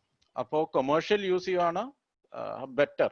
എന്ന് വെച്ചാൽ എല്ലാ കൊമേഴ്ഷ്യൽ പ്രോഡക്ട്സും നല്ലതാവണം എന്ന് നിർബന്ധമില്ല. But at least their business model is clear. അതല്ലാത്തവര് പേഴ്സണൽ ഡാറ്റ കളക്ട് ചെയ്യുന്നുണ്ടാവാം, അത് അവര് സെല് ചെയ്യുന്നുണ്ടാവാം. അടുത്ത question, how can be differentiate an ethical hacker and a cyber security specialist? എന്തിനാണ് അതങ്ങനെ ഡിഫറൻഷിയേറ്റ് ചെയ്യുന്നത് എന്ന് ക്വസ്റ്റ്യന്റെ ഒബ്ജക്റ്റീവ് മനസ്സിലായില്ല. എത്തിക്കൽ ഹാക്കിംഗ് എന്ന് പറഞ്ഞാൽ സെക്യൂരിറ്റി ടെസ്റ്റിംഗ് ആണ്. അതായത് ഒരു ഹാക്കർ ചെയ്യാൻ ചാൻസ് ഉള്ള കാര്യങ്ങൾ നമ്മൾ എത്തിക്കലി ഒന്ന് ചെയ്തു നോക്കുന്നു, and you get paid for that. So that is ethical hacking. Second എന്തായിരുന്നു? Cyber security. Cyber security ethical ഹാക്കിംഗും സൈബർ സെക്യൂരിറ്റി സ്പെഷ്യലിസ്റ്റും എത്തിക്കൽ ഹാക്കറും എന്താണ്? സൈബർ സെക്യൂരിറ്റി സ്പെഷ്യലിസ്റ്റ് ഒരു സെക്യൂരിറ്റി ടെസ്റ്റർ ആവണം എന്നില്ല. അദ്ദേഹം മോസ്റ്റ്ലി സൈബർ സെക്യൂരിറ്റി പ്രൊട്ടക്ഷൻ വേണ്ടിയിട്ടുള്ള സൊല്യൂഷൻസും കാര്യങ്ങളും എല്ലാം ഒരു ഓർഗനൈസേഷന് അഡ്വൈസ് ചെയ്യാൻ പറ്റിയ ഒരാളായിരിക്കും. രണ്ട് ജോബ് പ്രൊഫൈലാണ്, ചിലപ്പോൾ രണ്ട് സ്കില്ലും ഒരാളിൽ ഉണ്ടാവാം. Okay. അടുത്ത question from Abhi. How can smaller organization with limited budget adopt a cyber security measures? Where should they start? Okay, അപ്പോ ഈ സൈബർ സെക്യൂരിറ്റിയും ബഡ്ജറ്റും രണ്ട് രീതിയിൽ തന്നെ അങ്ങ് കാണുക. ഒത്തിരി കാര്യങ്ങൾ നമ്മൾക്ക് ഒരു കോസ്റ്റും ഇല്ലാതെ ചെയ്യാം. ഒന്ന്, കമ്പനിയുടെ പോളിസീസ് ഡിഫൈൻ ചെയ്യാൻ. നിങ്ങൾക്ക് എങ്ങനെയാണ് നിങ്ങളുടെ ഓഫീസിൽ കാര്യങ്ങൾ ചെയ്യേണ്ടത്, ഒരു ഡിസിപ്ലിൻ ഉണ്ടാക്കാൻ ഇതിനൊന്നും ഒരു എക്സ്പെൻസും ഇല്ല. അതിനൊക്കെ കുറച്ച് എഫേർട്ട് ഇട്ട് കഴിഞ്ഞാൽ തന്നെ ഒത്തിരി കാര്യങ്ങൾ. അപ്പൊ ഏറ്റവും ആദ്യം എനിക്ക് തോന്നുന്നു അവിടെ തന്നെ തുടങ്ങണം. എല്ലാ കാര്യങ്ങൾക്കും ഒരു ഒരു ഓർഗനൈസേഷനിൽ ഒരു ഓർഡർ കൊണ്ടുവരിക, ഒരു കംപ്ലയൻസിന്റെ പ്രോഗ്രാം ഉണ്ടാക്കുക, ആൾക്കാർക്ക് ചെയ്യേണ്ട ഹൈജീൻ ആയിട്ടുള്ള കാര്യങ്ങളെല്ലാം ഒന്ന് പറഞ്ഞ് എല്ലാവരും അത് ഓർഗനൈസേഷന് ഫോളോ ചെയ്യുന്നുണ്ടെന്ന് ഉറപ്പുവരുത്തുക. പിന്നെ വളരെ ചെറിയ ബേസിക് കാര്യങ്ങൾ, അതായത് ആന്റിവൈറസ്, ലൈസൻസ്ഡ് ആയിട്ടുള്ള സോഫ്റ്റ്വെയർസ്, ഒരു മിനിമം ഫയർവാള്, ഇങ്ങനെയുള്ള ഒരു മിനിമം ഇൻവെസ്റ്റ്മെന്റ് എല്ലാം ചെയ്താൽ തന്നെ നിങ്ങൾക്ക് ഒത്തിരി സെക്യൂർ ആവാൻ പറ്റും. 100% ആർക്കും ആവാൻ പറ്റില്ല, പക്ഷേ നല്ലൊരു ഇംപ്രൂവ്മെന്റ് ഉണ്ടാക്കാൻ പറ്റും. അതിനുശേഷം അഡ്വാൻസ്ഡ് ആയിട്ടുള്ള കാര്യങ്ങളിലോട്ട് ആലോചിച്ചാൽ മതി. ഓക്കെ, വേറൊരാൾക്ക് അറിയേണ്ടത്, നമ്മുടെ PC-ന്നോ മൊബൈലിൽ-ന്നോ നമ്മുടെ ഡേറ്റ വല്ലതും സ്റ്റോളൻ ആയാൽ technically and legally what all the things we can do? Okay, stolen ആയി കഴിഞ്ഞാൽ നമുക്ക് സൈബർ സെല്ലില് നമുക്ക് ലീഗലി അപ്രോച്ച് എന്ന് പറയുന്നത് സൈബർ സെല്ല് വഴി അപ്രോച്ച് ചെയ്യാന്നുള്ളതാണ്. കേരളത്തിലെ സൈബർ സെല്ല് കുറച്ച് ആക്റ്റീവാണ്. ഇന്ത്യയിലെ സൈബർ ലോ വേൾഡിൽ ഏറ്റവും ബെസ്റ്റ് ഒന്നും അല്ല. അപ്പോൾ അതിൻ്റെതായ ലിമിറ്റേഷൻസ്, കുറച്ച് ഡിലേയും ഒക്കെ ഉണ്ടാവാം. But cyber cell is active. ഇപ്പൊ പല സൈബർ ക്രൈംസും അവർ വളരെ സീരിയസ് ആയിട്ട് തന്നെയാണ് അഡ്രസ്സ് ചെയ്യാൻ നോക്കുന്നത്. പല സമയത്തും ഈ ഡാറ്റ തെഫ്റ്റ് നടക്കുന്നത് ഔട്ട്സൈഡ് ദ കൺട്രി ആകുമ്പോൾ അവർക്ക് അതൊന്ന് റീച്ചബിലിറ്റിയും മറ്റുള്ള കൺട്രീസിലൊരു ആ ലീഗൽ ഇത് എത്തിക്കാനുമുള്ള പ്രോബ്ലംസ് ഉണ്ടാവാറുണ്ട്. ടെക്നിക്കലി കോംപ്രമൈസ് ആയി കഴിഞ്ഞാൽ നിങ്ങളുടെ പാസ്വേഡുകളും ബാക്കിയുള്ള കാര്യങ്ങളും എല്ലാം സെക്യൂർ ആക്കുക, ചേഞ്ച് ചെയ്യുക. ബാങ്കിങ് റിലേറ്റഡ് അങ്ങനെയുള്ള പാസ്വേഡുകളൊക്കെ ഒന്ന് സെക്യൂർ ആക്കുക. സിസ്റ്റം ക്ലീനപ്പ് ചെയ്യുക, റീഫോർമാറ്റ് ചെയ്യുക. ഒരു റിലയബിൾ ബാക്കപ്പിൽ നിന്ന് ഡാറ്റ റീസ്റ്റോർ ചെയ്യുന്നതായിരിക്കും നല്ലത്. ഒരു എക്സ്പെർട്ടിനെ കൊണ്ട് വേണമെങ്കിൽ, ഇപ്പൊ കമ്പനികളിലൊക്കെ ആണെങ്കിൽ ഒരു എക്സ്പെർട്ടിനെ കൊണ്ടൊന്ന് സിസ്റ്റം ചെക്ക് ചെയ്തിട്ട് ക്ലീൻ ആണോ എന്ന് നോക്കുക. അതാണ് സേഫ് ആയിട്ടുള്ളത്. അടുത്ത, how can B learn ethical hacking or cyber security expert? അതിന് പല കോഴ്സുകളും ഉണ്ട്. എത്തിക്കൽ ഹാക്കിങ്ങിനും സൈബർ സെക്യൂരിറ്റിക്കും ഇപ്പോ EC കൗൺസിലിന്റെ എല്ലാം പല പല സർട്ടിഫിക്കേഷൻ കോഴ്സുകളും ഗവൺമെന്റിന്റെ ഒക്കെ കോഴ്സുകളൊക്കെ ഷോർട്ട് ടേം കോഴ്സുകളും ഒത്തിരി ഇൻസ്റ്റിറ്റ്യൂട്ട്സ് ഒക്കെ ഉണ്ട്. അപ്പോ ആ വഴിയിലൊക്കെ നോക്കാവുന്നതാണ് സൈബർ സെക്യൂരിറ്റിക്കും എത്തിക്കൽ ഹാക്കിങ്ങിനും ഒക്കെ ആയിട്ട്. How to understand spy app or a bad app? Only way, yeah, it's the only way is look at its behavior. അതിന്റെ ബിഹേവിയർ നോക്കുക എന്നുള്ളതാണ് ഏറ്റവും ഇമ്പോർട്ടന്റ്. അത് ഇപ്പോൾ ആൻഡ്രോയിഡിന്റെ iOSന്റെ ഒക്കെ സെക്യൂരിറ്റി വളരെ ഇംപ്രൂവ്ഡ് ആയിട്ടുണ്ട്. അപ്പോൾ ഒരു ആപ്ലിക്കേഷന് നമ്മൾ യൂസർ ആക്സസ് കൊടുക്കാതെ നമ്മളുടെ ഫോണിൽ ഒന്നും ചെയ്യാൻ പറ്റില്ല. പക്ഷെ അത് ഇൻസ്റ്റാൾ ചെയ്യുമ്പോൾ കുറെ പെർമിഷൻസ് ചോദിക്കും. നമ്മൾ അത് യൂസ് ചെയ്യാൻ വേണ്ടിയിട്ട് എല്ലാം അലോ ചെയ്യും. അവിടെയാണ് പ്രോബ്ലം. അപ്പോ നോക്കേണ്ടത് ഞാൻ നേരത്തെ പറഞ്ഞതുപോലെ ഈ ആപ്ലിക്കേഷന് ഈ എന്റെ കോണ്ടാക്ട്സിലോട്ട് ആക്സസ് ചോദിച്ചാൽ ഇതിനിത് ആവശ്യമുണ്ടോ? ആവശ്യമുണ്ടെങ്കിൽ നിങ്ങൾ കൊടുക്കുക, ഇല്ല എന്ന് തോന്നുവാണെങ്കിൽ ഡിനേ. അപ്പൊ ഇതേപോലെയാണ് പെർമിഷൻസ് ഒരു ആപ്പ് ചോദിക്കുമ്പോൾ വളരെ കെയർഫുൾ ആവുക. അതിന്റെ സൈറ്റിൽ ഇപ്പൊ പ്ലേ സ്റ്റോറിൽ പോയി ആപ്ലിക്കേഷൻ ക്ലിക്ക് ചെയ്ത് അതിന്റെ താഴെ പോയി കഴിഞ്ഞാൽ അതിന്റെ റേറ്റിംഗ് അങ്ങനെയുള്ള കാര്യങ്ങൾ ഉണ്ടാവും. അതേപോലെ അതിന് വേണ്ട പെർമിഷൻസും ഉണ്ടാവും, ഏതൊക്കെ പെർമിഷൻസ് വേണം എന്നുള്ളത്. അപ്പൊ അത് നോക്കുക. അതിനകത്ത് ഒത്തിരി എക്സസീവ് പെർമിഷൻസ് ചോദിക്കുന്നുണ്ട് എങ്കിൽ may be it is a spyware. Be careful.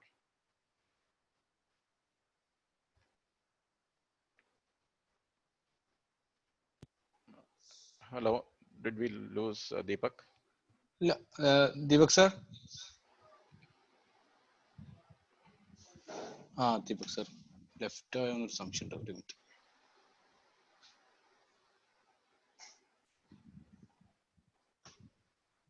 Google Play apps,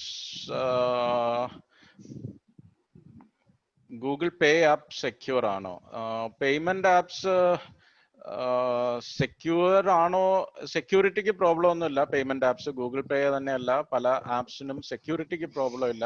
പക്ഷെ നമ്മൾ ശ്രദ്ധിക്കേണ്ട ഒരു കാര്യം, ഈ പല പേ ആപ്സും ഇൻക്ലൂഡിങ് ഭീം ആപ്പ് ഇതെല്ലാം വളരെ ഈസി ടു യൂസ് ആണ്. അതാണ് അതിന്റെ ഏറ്റവും വലിയ വൾനറബിലിറ്റി.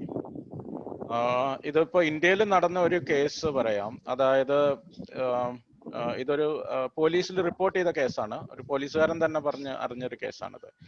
അതായത് നമ്മുടെ ഈ സെക്കൻഡ് ഹാൻഡ് ഫർണിച്ചേഴ്സ് ഒക്കെ വിൽക്കുന്ന സൈറ്റിന്റെ പേര് മറന്നുപോയി. സൈറ്റിൽ ഒരാൾ ഫർണിച്ചർ വിൽക്കാൻ ഇട്ടു അയാളുടെ. അപ്പൊ ഒരാൾ വന്ന് ഓഫർ കൊടുത്തു, ഓക്കെ ഈ ഫർണിച്ചർ എനിക്ക് ഇഷ്ടപ്പെട്ടു, ഞാൻ വാങ്ങിച്ചോളാം എന്ന് പറഞ്ഞു. അപ്പൊ ബയർ പറഞ്ഞു, നിങ്ങൾ ഒരാഴ്ച വെയിറ്റ് ചെയ്യാമോ, ഞാൻ ട്രാവലിംഗിലാണ്, ഔട്ട്സൈഡ് ഇന്ത്യ ആണ്, ഞാൻ തിരിച്ചു വന്നു കഴിഞ്ഞിട്ട് ഈ സാധനം വാങ്ങിച്ചോളാം. അപ്പോ സെല്ലർ പറഞ്ഞു, എനിക്ക് ഒരാഴ്ച വെയിറ്റ് ചെയ്യാൻ പറ്റില്ല, അതിന് മുന്നേ ആരെങ്കിലും വന്ന് ചോദിച്ചാൽ ഞാൻ സെല് ചെയ്യും, which is fair. So he Z okay, then do one thing, I will give you advance. So he said okay, price around 20,000 ആയിരുന്നു. He said I will give you 50% advance. Yeah, something like OLX, I think. So he said okay, I will pay you 50% advance, and 2 weeks, after 2 weeks I will come and take it from your home. The seller was so happy. He was so happy to get such a nice buyer who is ready to pay advance to an unknown person. See how it works. So they agreed. He said okay, give me your payment details, phone number. He gave the phone number. He immediately got a message saying that 10,000 rupees debit. Okay, he said yes. Now suddenly he realized he lost 10,000 rupees from his account because it was not a credit, it was a debit. പക്ഷെ ഇതിനകത്ത് സെല്ലറിന്റെ action എന്ന് പറയുന്നത് just click മാത്രമാണ്, say yes. So he said, panicky he said yes. Then buyer പറഞ്ഞു, oh sorry, I made a mistake. Instead of giving you 10,000, instead of giving you a credit, I did a debit. Sorry for that. I'm going to do that again. രണ്ടാമത് ഞാൻ ഒന്നും കൂടെ ചെയ്യാം, ഞാൻ ഈ പ്രാവശ്യം 20,000 തരാം. And he did the same thing again. He again did a 20,000 debit, and the seller said yes. Now he lost another 20,000, so he lost 30,000. Okay, it doesn't stop there. third time that person said there is something problem with the payment app. I think there is something wrong. Let me try again. This time I'm going to pay you 30,000. Again the message comes 30,000. He does it again, he loses money. So he lost 60,000 in probably couple of minutes. And this the funniest thing is there is no problem with the app. It is not a problem of app. It is just the user behavior. Things have become so easy that uh, and when things we see that offers are too good to be true, we are excited. It is just misuse of human weakness. ഇത് actually നടന്നതാണ് ഇന്ത്യയില്. ഒരാളെ 3 പ്രാവശ്യം പറ്റിക്കുക എന്ന് പറയുന്നത്. So payment apps has become so easy to use that itself is a danger. So be careful. Okay sir. Deepak sir left ആയി പോയോന്നൊരു സംശയമുണ്ട്.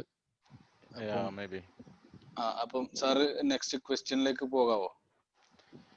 Yes, let me see what was the next question. Is it good to back up company data in Google Drive? See, if it is company data, keep it in with company. That's the best thing to do.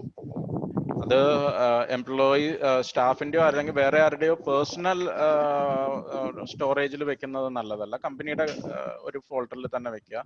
കമ്പനികൾക്ക് Google drives വാങ്ങിക്കാം, അങ്ങനെ store ചെയ്യാം, no problem. ഇപ്പൊ ഒത്തിരി കമ്പനികൾ G Suite use ചെയ്യുന്നവരുണ്ട്. അത് നല്ല സൊല്യൂഷൻ ആണ്. How to become a cyber security engineer? Learn about it. ഇപ്പൊ സൈബർ സെക്യൂരിറ്റിക്ക് ഒത്തിരി കോഴ്സുകൾ അവൈലബിൾ ആണ്, അത് പഠിക്കുക. ഈ ഹാക്കേഴ്സോ അല്ലെങ്കിൽ സൈബർ സെക്യൂരിറ്റി ഇന്റലിജന്റ് ആൾക്കാരൊന്നും ഒരു എബോവ് ഇന്റലിജൻസ് ഒന്നും വേണ്ട കാര്യമൊന്നുമല്ല. വളരെ സിമ്പിൾ ആണ്. ഇതൊരു ടെക്നിക്ക് തന്നെയാണ്. അത് ജസ്റ്റ് നമ്മൾ വേറെ ഏത് ജോലിയും പോലെ, ഇപ്പൊ അക്കൗണ്ടിങ് ജോലി പോലെയോ ലോയർ ജോലി പോലെ തന്നെ നമ്മളും അതിന്റെ കാര്യങ്ങൾ പഠിക്കുന്നു, അതിനനുസരിച്ച് ചെയ്യുന്നു. അപ്പൊ അത് പഠിക്കാവുന്നതാണ്. അതിന്റെ കോഴ്സുകൾ പലതും അവൈലബിൾ ആണ്.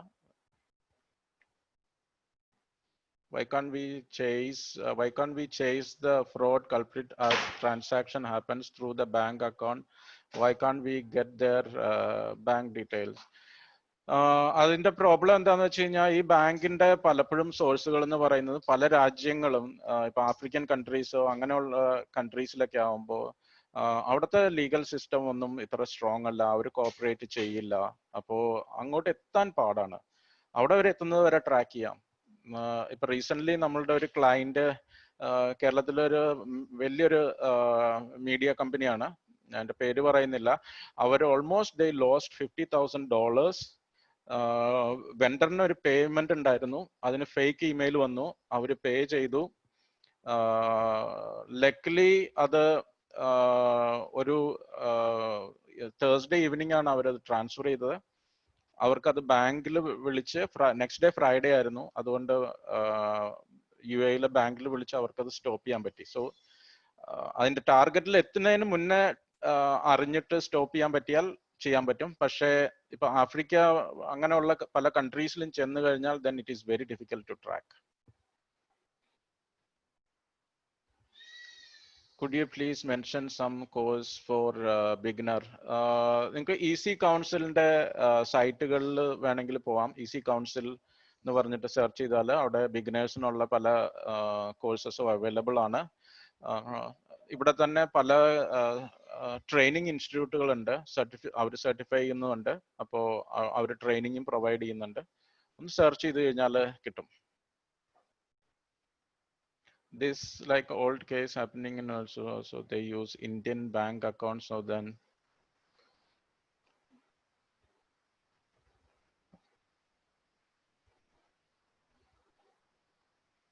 if we have Google Drive, why would we need to make share folder for company?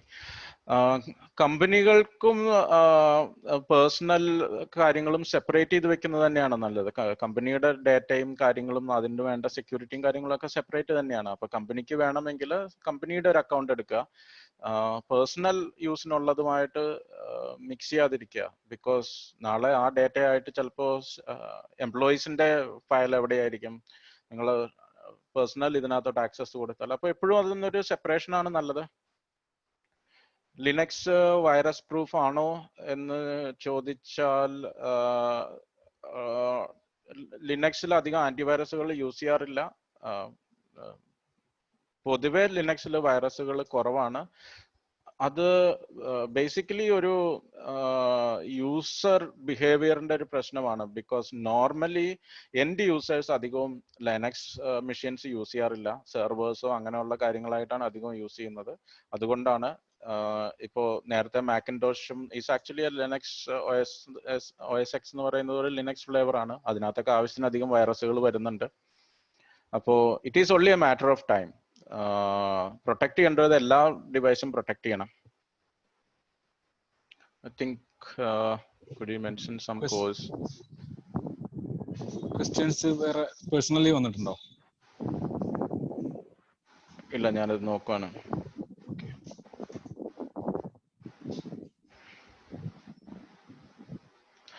Fake നമ്പറിൽ നിന്ന് വരുന്ന വാട്സാപ്പ് മെസ്സേജസ് കണ്ടുപിടിക്കാൻ പറ്റുമോ?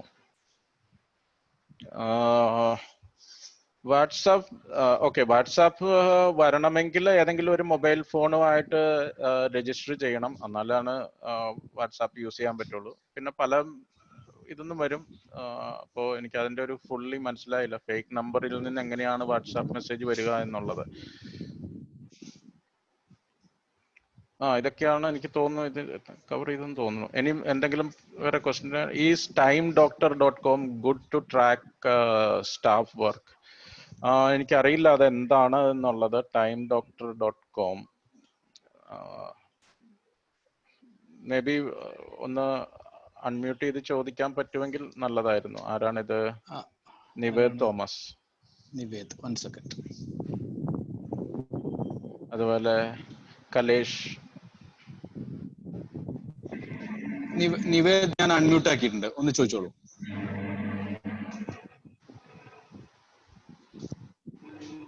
ഹലോ. മിസ്റ്റർ നിവേദ് പറയൂ. അല്ല, ഞാൻ ചോദിച്ചത് ഈ VPN യൂസ് ചെയ്തിട്ട്, എന്റെ ക്വസ്റ്റ്യൻ ഇതായിരുന്നു, VPN യൂസ് ചെയ്തിട്ട് നമ്മുടെ മൊബൈൽ ഫോൺ അല്ലെങ്കിൽ കമ്പ്യൂട്ടേഴ്സ് യൂസ് ചെയ്താൽ നമ്മുടെ നെറ്റ്വർക്ക് ട്രാഫിക് കുറച്ചുകൂടെ സേഫ് ആയിരിക്കുമോ എന്ന് അറിയാൻ വേണ്ടി. നല്ലൊരു ക്വസ്റ്റ്യൻ ആണ് നിവേദ്. VPN യൂസ് ചെയ്യുന്നത് നല്ലതാണ്, പക്ഷെ നിങ്ങൾ ഏത് VPN യൂസ് ചെയ്യുന്നതനുസരിച്ചിരിക്കും. ഗൂഗിള് വളരെ റീസെന്റ് 200ഓളം ഡിഫറെന്റ് VPN ആപ്സിനെ ബ്ലാക്ക് ലിസ്റ്റ് ചെയ്തു. ചെറിയ നമ്പർ അല്ല, 200ഓളം ഡിഫറെന്റ് VPN ആപ്സിനെ ബ്ലാക്ക് ലിസ്റ്റ് ചെയ്തു. അതെല്ലാം ഡേറ്റ തെഫ്റ്റ് അങ്ങനത്തെ ഉള്ള കാര്യങ്ങൾ ചെയ്യുന്നുണ്ട് ഉള്ളത് കൊണ്ട്. പോപ്പുലർ ആയിട്ടുള്ള പ്രോഡക്ട്സ് നിങ്ങൾ യൂസ് ചെയ്തോളൂ, അതിന് പ്രോബ്ലം ഇല്ല, നല്ലതാണ്, പ്രൈവസിക്ക് നല്ലതാണ്. കഴിഞ്ഞ ദിവസം ഞാൻ നെറ്റിൽ സെർച്ച് ചെയ്തപ്പോൾ നമ്മുടെ ടോർ ബ്രൗസറിനെ പറ്റി ഒന്ന് സെർച്ച് ചെയ്തപ്പോൾ അതിന്റെ ഒരു ആപ്ലിക്കേഷനായ ഒനിയൻ റൗട്ടർ അതൊക്കെ സെർച്ച് ചെയ്ത് കഴിഞ്ഞപ്പോൾ അതിന്റെ ഒരു ആപ്ലിക്കേഷൻ ഓർബോട്ട് എന്ന് പറഞ്ഞ ഒരു ആപ്ലിക്കേഷൻ, VPN ആപ്ലിക്കേഷൻ വളരെയധികം അതിനകത്ത് കണ്ടു. അപ്പൊ ഞാൻ പ്ലേ സ്റ്റോറിൽ ഒന്ന് സെർച്ച് ചെയ്തപ്പോൾ ആ ആപ്ലിക്കേഷൻ അവൈലബിൾ ആണ്. അപ്പൊ അത് ഉപയോഗിച്ച് അതൊന്ന് ഡൗൺലോഡ് ചെയ്തിട്ടൊന്ന് ചെക്ക് ചെയ്തപ്പോൾ അതിനകത്ത് മൊബൈലിൽ ഫ്രീ ആയിട്ട് ഈ ടോർ ബ്രൗസർ റിലേറ്റഡ് ആയിട്ടുള്ള ഈ ആപ്ലിക്കേഷൻ ഉപയോഗിച്ച് VPN സെറ്റ് ചെയ്യാൻ പറ്റി. ബ്രൗസർ ജനറലി സേഫ് ആണ്, നിങ്ങൾക്ക് യൂസ് ചെയ്യാവുന്നതാണ്. ഓർബോട്ട് എന്ന് പറഞ്ഞ ഇതും ടോർ ബ്രൗസറും സേഫ് ആണ്.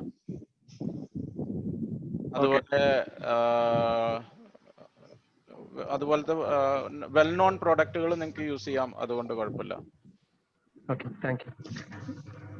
എനിക്ക് തോന്നുന്നത് കലേഷ് ആയിരുന്നു അത് ചോദിച്ചത്, ടൈം ഡോക്ടറിനെ പറ്റി. ഓക്കെ, ഞാൻ കലേഷിനെ അൺമ്യൂട്ട് ചെയ്യാം.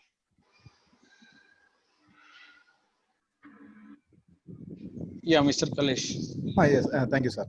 അതെ, ഈ timedoctor.com ഒരു വെബ്സൈറ്റ് ആണ്. അതിൽ നമുക്ക് രജിസ്റ്റർ ചെയ്തിട്ടുണ്ടെങ്കിൽ ആ മെഷീനിൽ നടക്കുന്ന വർക്കുകൾ മുഴുവൻ ട്രാക്ക് ചെയ്യാൻ പറ്റും. അപ്പൊ സ്റ്റാഫിന്റെ എല്ലാ വർക്കുകളും ട്രാക്ക് ചെയ്യാൻ പറ്റും. എത്ര സമയം ഏതൊക്കെ സൈറ്റുകളിൽ ഇരുന്നു.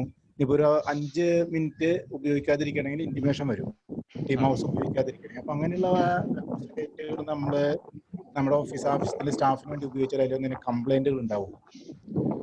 കംപ്ലൈന്റുകൾ ഉണ്ടാവുമോ എന്ന് ചോദിച്ചാൽ എനിക്കറിയില്ല ഇങ്ങനെ ഒരു സാധനത്തിന്.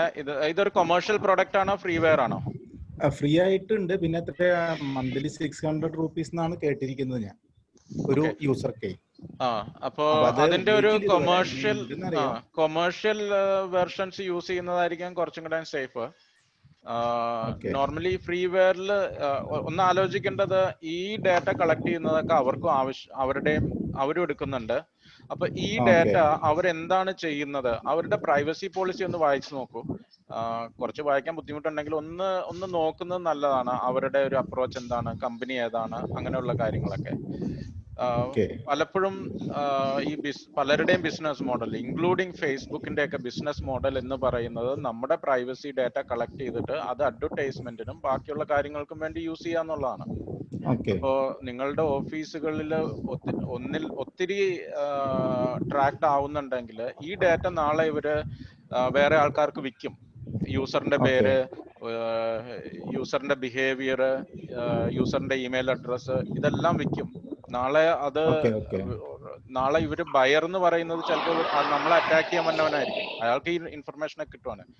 അപ്പൊ അവർ ഈ ഡാറ്റ എന്ത് ചെയ്യുന്നു, അവര് നമ്മുടെ ഡാറ്റ എന്ത് ചെയ്യുന്നു എന്നാണ് അവര് പറയുന്നത്. അവരോട് ഈ ക്വസ്റ്റ്യൻ ചോദിക്കുക, നിങ്ങൾ എന്താ ചെയ്യുന്നത്, എന്റെ ഡാറ്റ എല്ലാം എൻക്രിപ്റ്റ് ചെയ്താണ് വെക്കണേ എന്നുള്ള ക്വസ്റ്റ്യൻസ് ചോദിക്കുക. Okay, sir. Thank you so much. Thank you. Okay, thank you. Any other question? ആർക്കെങ്കിലും ഉണ്ടോ? ക്വസ്റ്റ്യൻ ഉണ്ട്, ചോദിക്കാം. അല്ലെങ്കിൽ ആരും നമുക്ക് അടുത്ത ഒരു ക്വസ്റ്റ്യനോട് കൂടി തീർക്കാം. ഓപ്പറേറ്റിംഗ് സിസ്റ്റം നല്ലതാണ്. ക്വസ്റ്റ്യൻസ് ഉണ്ടെങ്കിൽ ഒന്ന് ഹാൻഡ് റൈസ് ചെയ്യുകയാണെങ്കിൽ ഞാൻ അൺമ്യൂട്ട് ചെയ്ത് തരാം. അല്ല, ക്വസ്റ്റ്യൻ നോക്കി. ഓപ്പറേറ്റിംഗ് സിസ്റ്റം അറിയില്ല, ഞാൻ അതിനെപ്പറ്റി അധികം നോക്കിയിട്ടില്ല. Any other question? Arun? Can be hacked online. എന്താണ് can be hacked online? AnyDesk or TeamViewer? എന്താണ് ഓൺലൈനോ AnyDesk അല്ല, AnyDesk TeamViewer വെച്ചിട്ട് റിമോട്ടായിട്ട്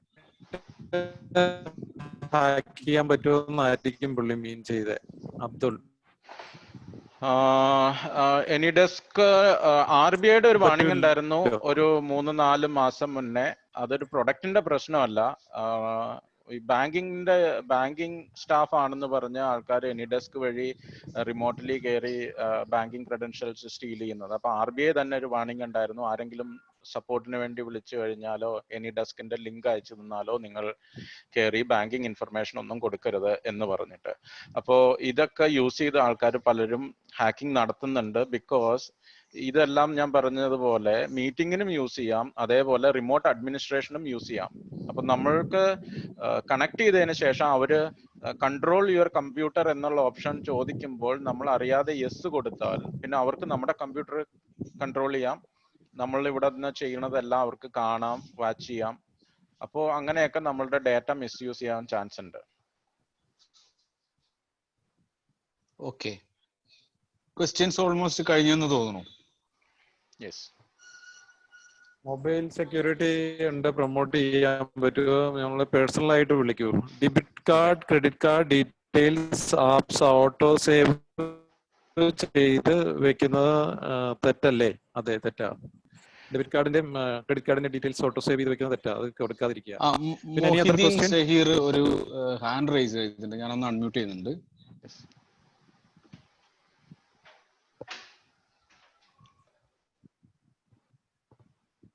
ചോദിച്ചോളൂ. Hello sir. സർ, ഞാൻ നേരത്തെ ഒരു ക്വസ്റ്റ്യൻ ചോദിച്ചിരുന്നത് സംതിങ് റിലേറ്റഡ് വിത്ത് വാട്സപ്പ്. അതായത് വാട്സപ്പിൽ നിന്ന് ഒരു നമ്പർ സേവ് ചെയ്യാതെ, അതായത് 01 എന്ന് തുടങ്ങിയിട്ടുള്ള ഒരു പുറത്തുനിന്ന് വരുന്ന പോലുള്ള ഒരു കോഡുള്ള ഒരു നമ്പർ നിന്നാണ് മെസ്സേജ് വരുന്നത്. ത്രെട്ടനിങ് മെസ്സേജ് ആണ്. പിന്നെ കോള് വരുന്നതും പ്രൈവറ്റ് നമ്പർ എന്നാണ് കാണിക്കുന്നത്. പക്ഷെ ആക്ച്വലി ഇറ്റ്സ് ഫ്രം ഇന്ത്യ, നാട്ടിൽ നിന്ന് തന്നെ ഉള്ളതാണ്. പക്ഷെ അവര് എന്തോ സോഫ്റ്റ്വെയർ ഇങ്ങനെ ഉപയോഗിച്ചിട്ട് നമ്പർ വേറൊരു നമ്പറാണ് കാണിക്കുന്നത്, കോൾസ് വരുന്നത് പ്രൈവറ്റ് നമ്പർ. അത് ഫൈൻഡ് ഔട്ട് ചെയ്യാൻ വല്ല മാർഗമുണ്ടോ? അതെല്ലാം ഫൈൻഡ് ഔട്ട് ചെയ്യാൻ പറ്റും. ഇപ്പൊ അതൊരു സീരിയസ് ഇഷ്യൂ ആണെങ്കിൽ നിങ്ങൾ സൈബർ സെല്ലുമായിട്ട് ബന്ധപ്പെടുക. സൈബർ സെല്ല് വളരെ ആക്റ്റീവ് ആണ്, അവർ ഹെൽപ്പ് ചെയ്യും അതിനകത്ത്. Okay okay, thank you sir. Thank you. Mister Shaz ഞാൻ അൺമ്യൂട്ട് ചെയ്തിട്ടുണ്ട്, ക്വസ്റ്റ്യൻ ചോദിച്ചോളൂ. ഹലോ. യെസ്. എന്താണെന്ന് വെച്ച് കഴിഞ്ഞാൽ എസ്പെഷ്യലി അബ്രോഡിലൊക്കെ പോകുമ്പോൾ, എസ്പെഷ്യലി ചൈന, ഞങ്ങൾക്ക് പല ആപ്സ് അവിടെ യൂസ് ചെയ്യാൻ പറ്റാത്തൊരവസ്ഥയാണ്. എസ്പെഷ്യലി അവരെ പ്ലാറ്റ്ഫോമിൽ കയറി നിൽക്കാൻ.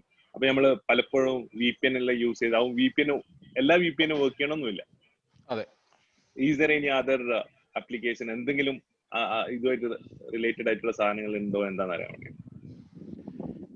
അപ്പൊ വർക്ക് ചെയ്യുന്ന VPN കണ്ടുപിടിക്കുക, അത് യൂസ് ചെയ്യുക. VPN വഴി അത് ലോങ് ടൈം ചെയ്യില്ല, അത് മാറിക്കൊണ്ടിരിക്കുക അവര്. അതൊക്കെ എല്ലായിടത്തും നടക്കുന്നതാണ്. ഇപ്പൊ UAE-ലൊക്കെ ആണെങ്കിലും ഇതേപോലുള്ള പല പല പ്രശ്നങ്ങളുണ്ട്. വേറെ ഒരു ഓൾട്ടർനേറ്റ് ഓപ്ഷൻ ഇല്ല ശരിക്കും. ഓൾട്ടർനേറ്റ് ഓപ്ഷൻസ് ഉള്ളതെല്ലാം ഈ പറഞ്ഞ പോലെ കുറച്ചുനാൾ വർക്ക് ചെയ്യും, കുറച്ചുനാൾ കഴിയുമ്പോ അവർക്ക് അത് മനസ്സിലാവും നിങ്ങൾ ഇത് യൂസ് ചെയ്യുന്നുണ്ടെന്ന്, അപ്പൊ അവരത് ബ്ലോക്ക് ചെയ്യും. ഹാർഡ്ലി ഒരു half an hour 15 minutes 20 minutes ആ ഒരു ടൈമാണ്. പിന്നെ നെക്സ്റ്റ് പിന്നെ അടുത്ത VPN-ലേക്ക് ഞങ്ങൾ പിന്നെ ചെയ്യണം. ഒരു ഫേസ്ബുക്കോ അല്ലെ വേറെ എന്തെങ്കിലും പ്ലാറ്റ്ഫോം യൂസ് ചെയ്യണമെങ്കിൽ ആ ഒരു അവസ്ഥയാണ്.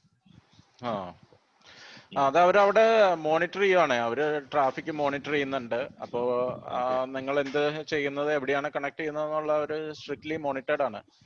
അപ്പോ അവര് സ്മാർട്ട് ആവുമ്പോൾ അവരെക്കാളും സ്മാർട്ട് ആവല് മാത്രമേ നിങ്ങൾക്ക് അതിനെ ഓവർകം ചെയ്യാൻ പറ്റുള്ളൂ.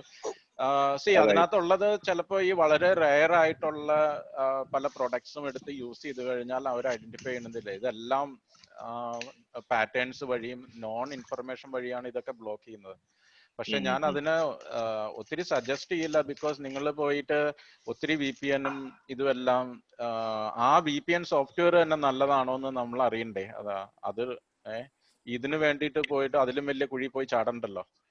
അപ്പോ ഒത്തിരി റിസ്ക് എടുക്കാതിരിക്കുക. ഓൾട്ടർനേറ്റ് ഓപ്ഷൻ ഉണ്ടോ എന്ന് അറിയാൻ വേണ്ടി അങ്ങനെ ചോദിച്ചു. Thank you so much. Okay. Any other question? ഈ ക്വസ്റ്റ്യൻ ഒന്നും ഇല്ലേ? നമ്മുടെ അടുത്ത 2 ആപ്സിനെ കുറിച്ചുള്ള ഒരു ഡെമോ ഇല്ലേ, അതിലോട്ട് പോവാം. Yes. There are no question. Okay. നമുക്ക് മിസ്റ്റർ ഷിബു തോമസ് ഒന്ന് ഹാൻഡ് റൈസ് ചെയ്തിട്ടുണ്ട്. ഒന്ന് അദ്ദേഹത്തിന് കൂടി ഒന്ന്.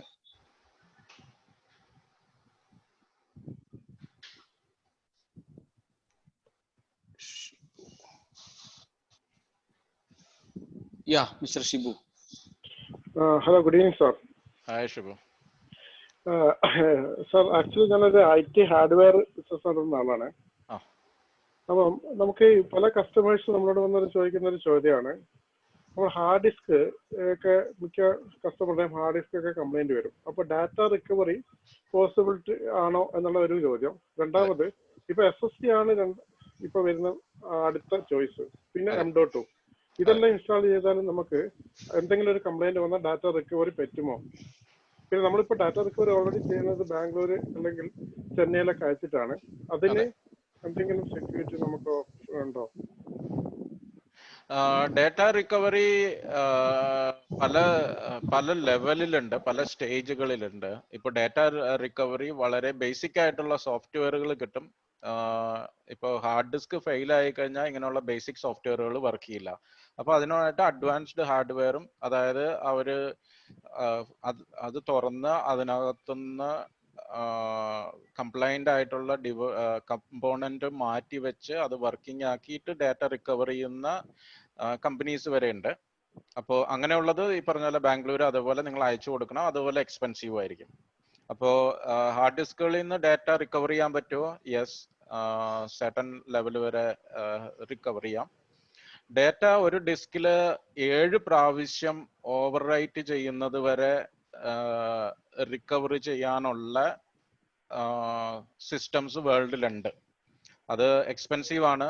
അപ്പോൾ അത്രയും കോംപ്ലക്സിറ്റി കൂടുന്തോറും അത് എക്സ്പെൻസീവ് ആവും. ഇപ്പൊ മിലിറ്ററി അങ്ങനെയുള്ള ഒരു ലെവലിൽ പോവുകയാണെങ്കിൽ ഇപ്പൊ ഒരു ഡാറ്റ നമ്മൾ ഒരു 7 പ്രാവശ്യം ഒരു 6 പ്രാവശ്യം വരെയൊക്കെ ഓവർ റൈറ്റ് ചെയ്താലും അതിന് മുന്നത്തെ ഡാറ്റ റീഡ് ചെയ്യാനുള്ള സിസ്റ്റംസ് ഉണ്ട്. അത് പലതും കോസ്റ്റ് അനുസരിച്ചും നമ്മുടെ അർജൻസി അനുസരിച്ചുള്ളതാണ്. അപ്പോൾ സോഫ്റ്റ്വെയർ ഉണ്ട് സിമ്പിൾ ഡിലീഷനും സിമ്പിൾ ഫോർമാറ്റിംഗിൽ നിന്ന് റിക്കവർ ചെയ്യാൻ. അതല്ല എങ്കിൽ ഡെഡിക്കേറ്റഡ് ആയിട്ട് ഇതേപോലെ റിക്കവറി ചെയ്യുന്ന ഓർഗനൈസേഷൻ ഉണ്ട്. ഇപ്പൊ നിങ്ങൾ ഓൾറെഡി എനിക്ക് തോന്നുന്നു അത് ചെയ്യുന്നുണ്ടെന്ന് തോന്നുന്നു. അപ്പൊ സർട്ടൻ ലെവൽ വരെയൊക്കെ പറ്റും. പിന്നെ ബിയോണ്ട് സർട്ടൻ ഫിസിക്കൽ ഡാമേജ് പറ്റില്ല. Okay, thank you so much sir. രണ്ടുപേർക്കും ഒരുപാട് നന്ദി. എന്തായാലും നമുക്കൊരു 10 മിനിറ്റ് ഒരു സെഷൻ നമ്മുടെ മിസ്റ്റർ അസറിന്റെ ഒരു സെഷൻ ഉണ്ട്. അതും കൂടി കഴിഞ്ഞിട്ട് നമുക്ക് ഒരു ഡീറ്റെയിൽ ആയിട്ടുള്ള ഒരു നന്ദി ഞാൻ അതിനുശേഷം നമ്മുടെ മിസ്റ്റർ ഉസ്മാൻ മദാരി പറയുന്നതാണ്. അപ്പൊ ഞാൻ മിസ്റ്റർ അസറിനെ ഞാൻ അൺമ്യൂട്ട് ചെയ്യുന്നുണ്ട്. So thank you all and yeah, thank you so much. Azhar, Mr. Azhar. Yes. Yeah. Okay. Yeah, good evening everyone.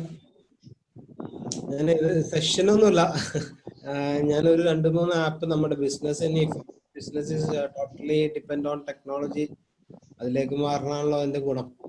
അപ്പൊ ഒരു ആപ്പ് CRM ആപ്പാണ്. CRM app. അപ്പൊ അത് ഉപയോഗിച്ചതിന്റെ അതിന്റെ ഒരു ഡീറ്റെയിൽ പറയാനായിട്ടാണ്. അപ്പൊ ഒരെണ്ണം ഞാൻ 3 ആപ്പുകളാണ് ഞാൻ മൊത്തത്തിൽ ഡെമോ കണ്ടതും അതിൽ 2 ഞാൻ സബ്സ്ക്രൈബ് ചെയ്തു.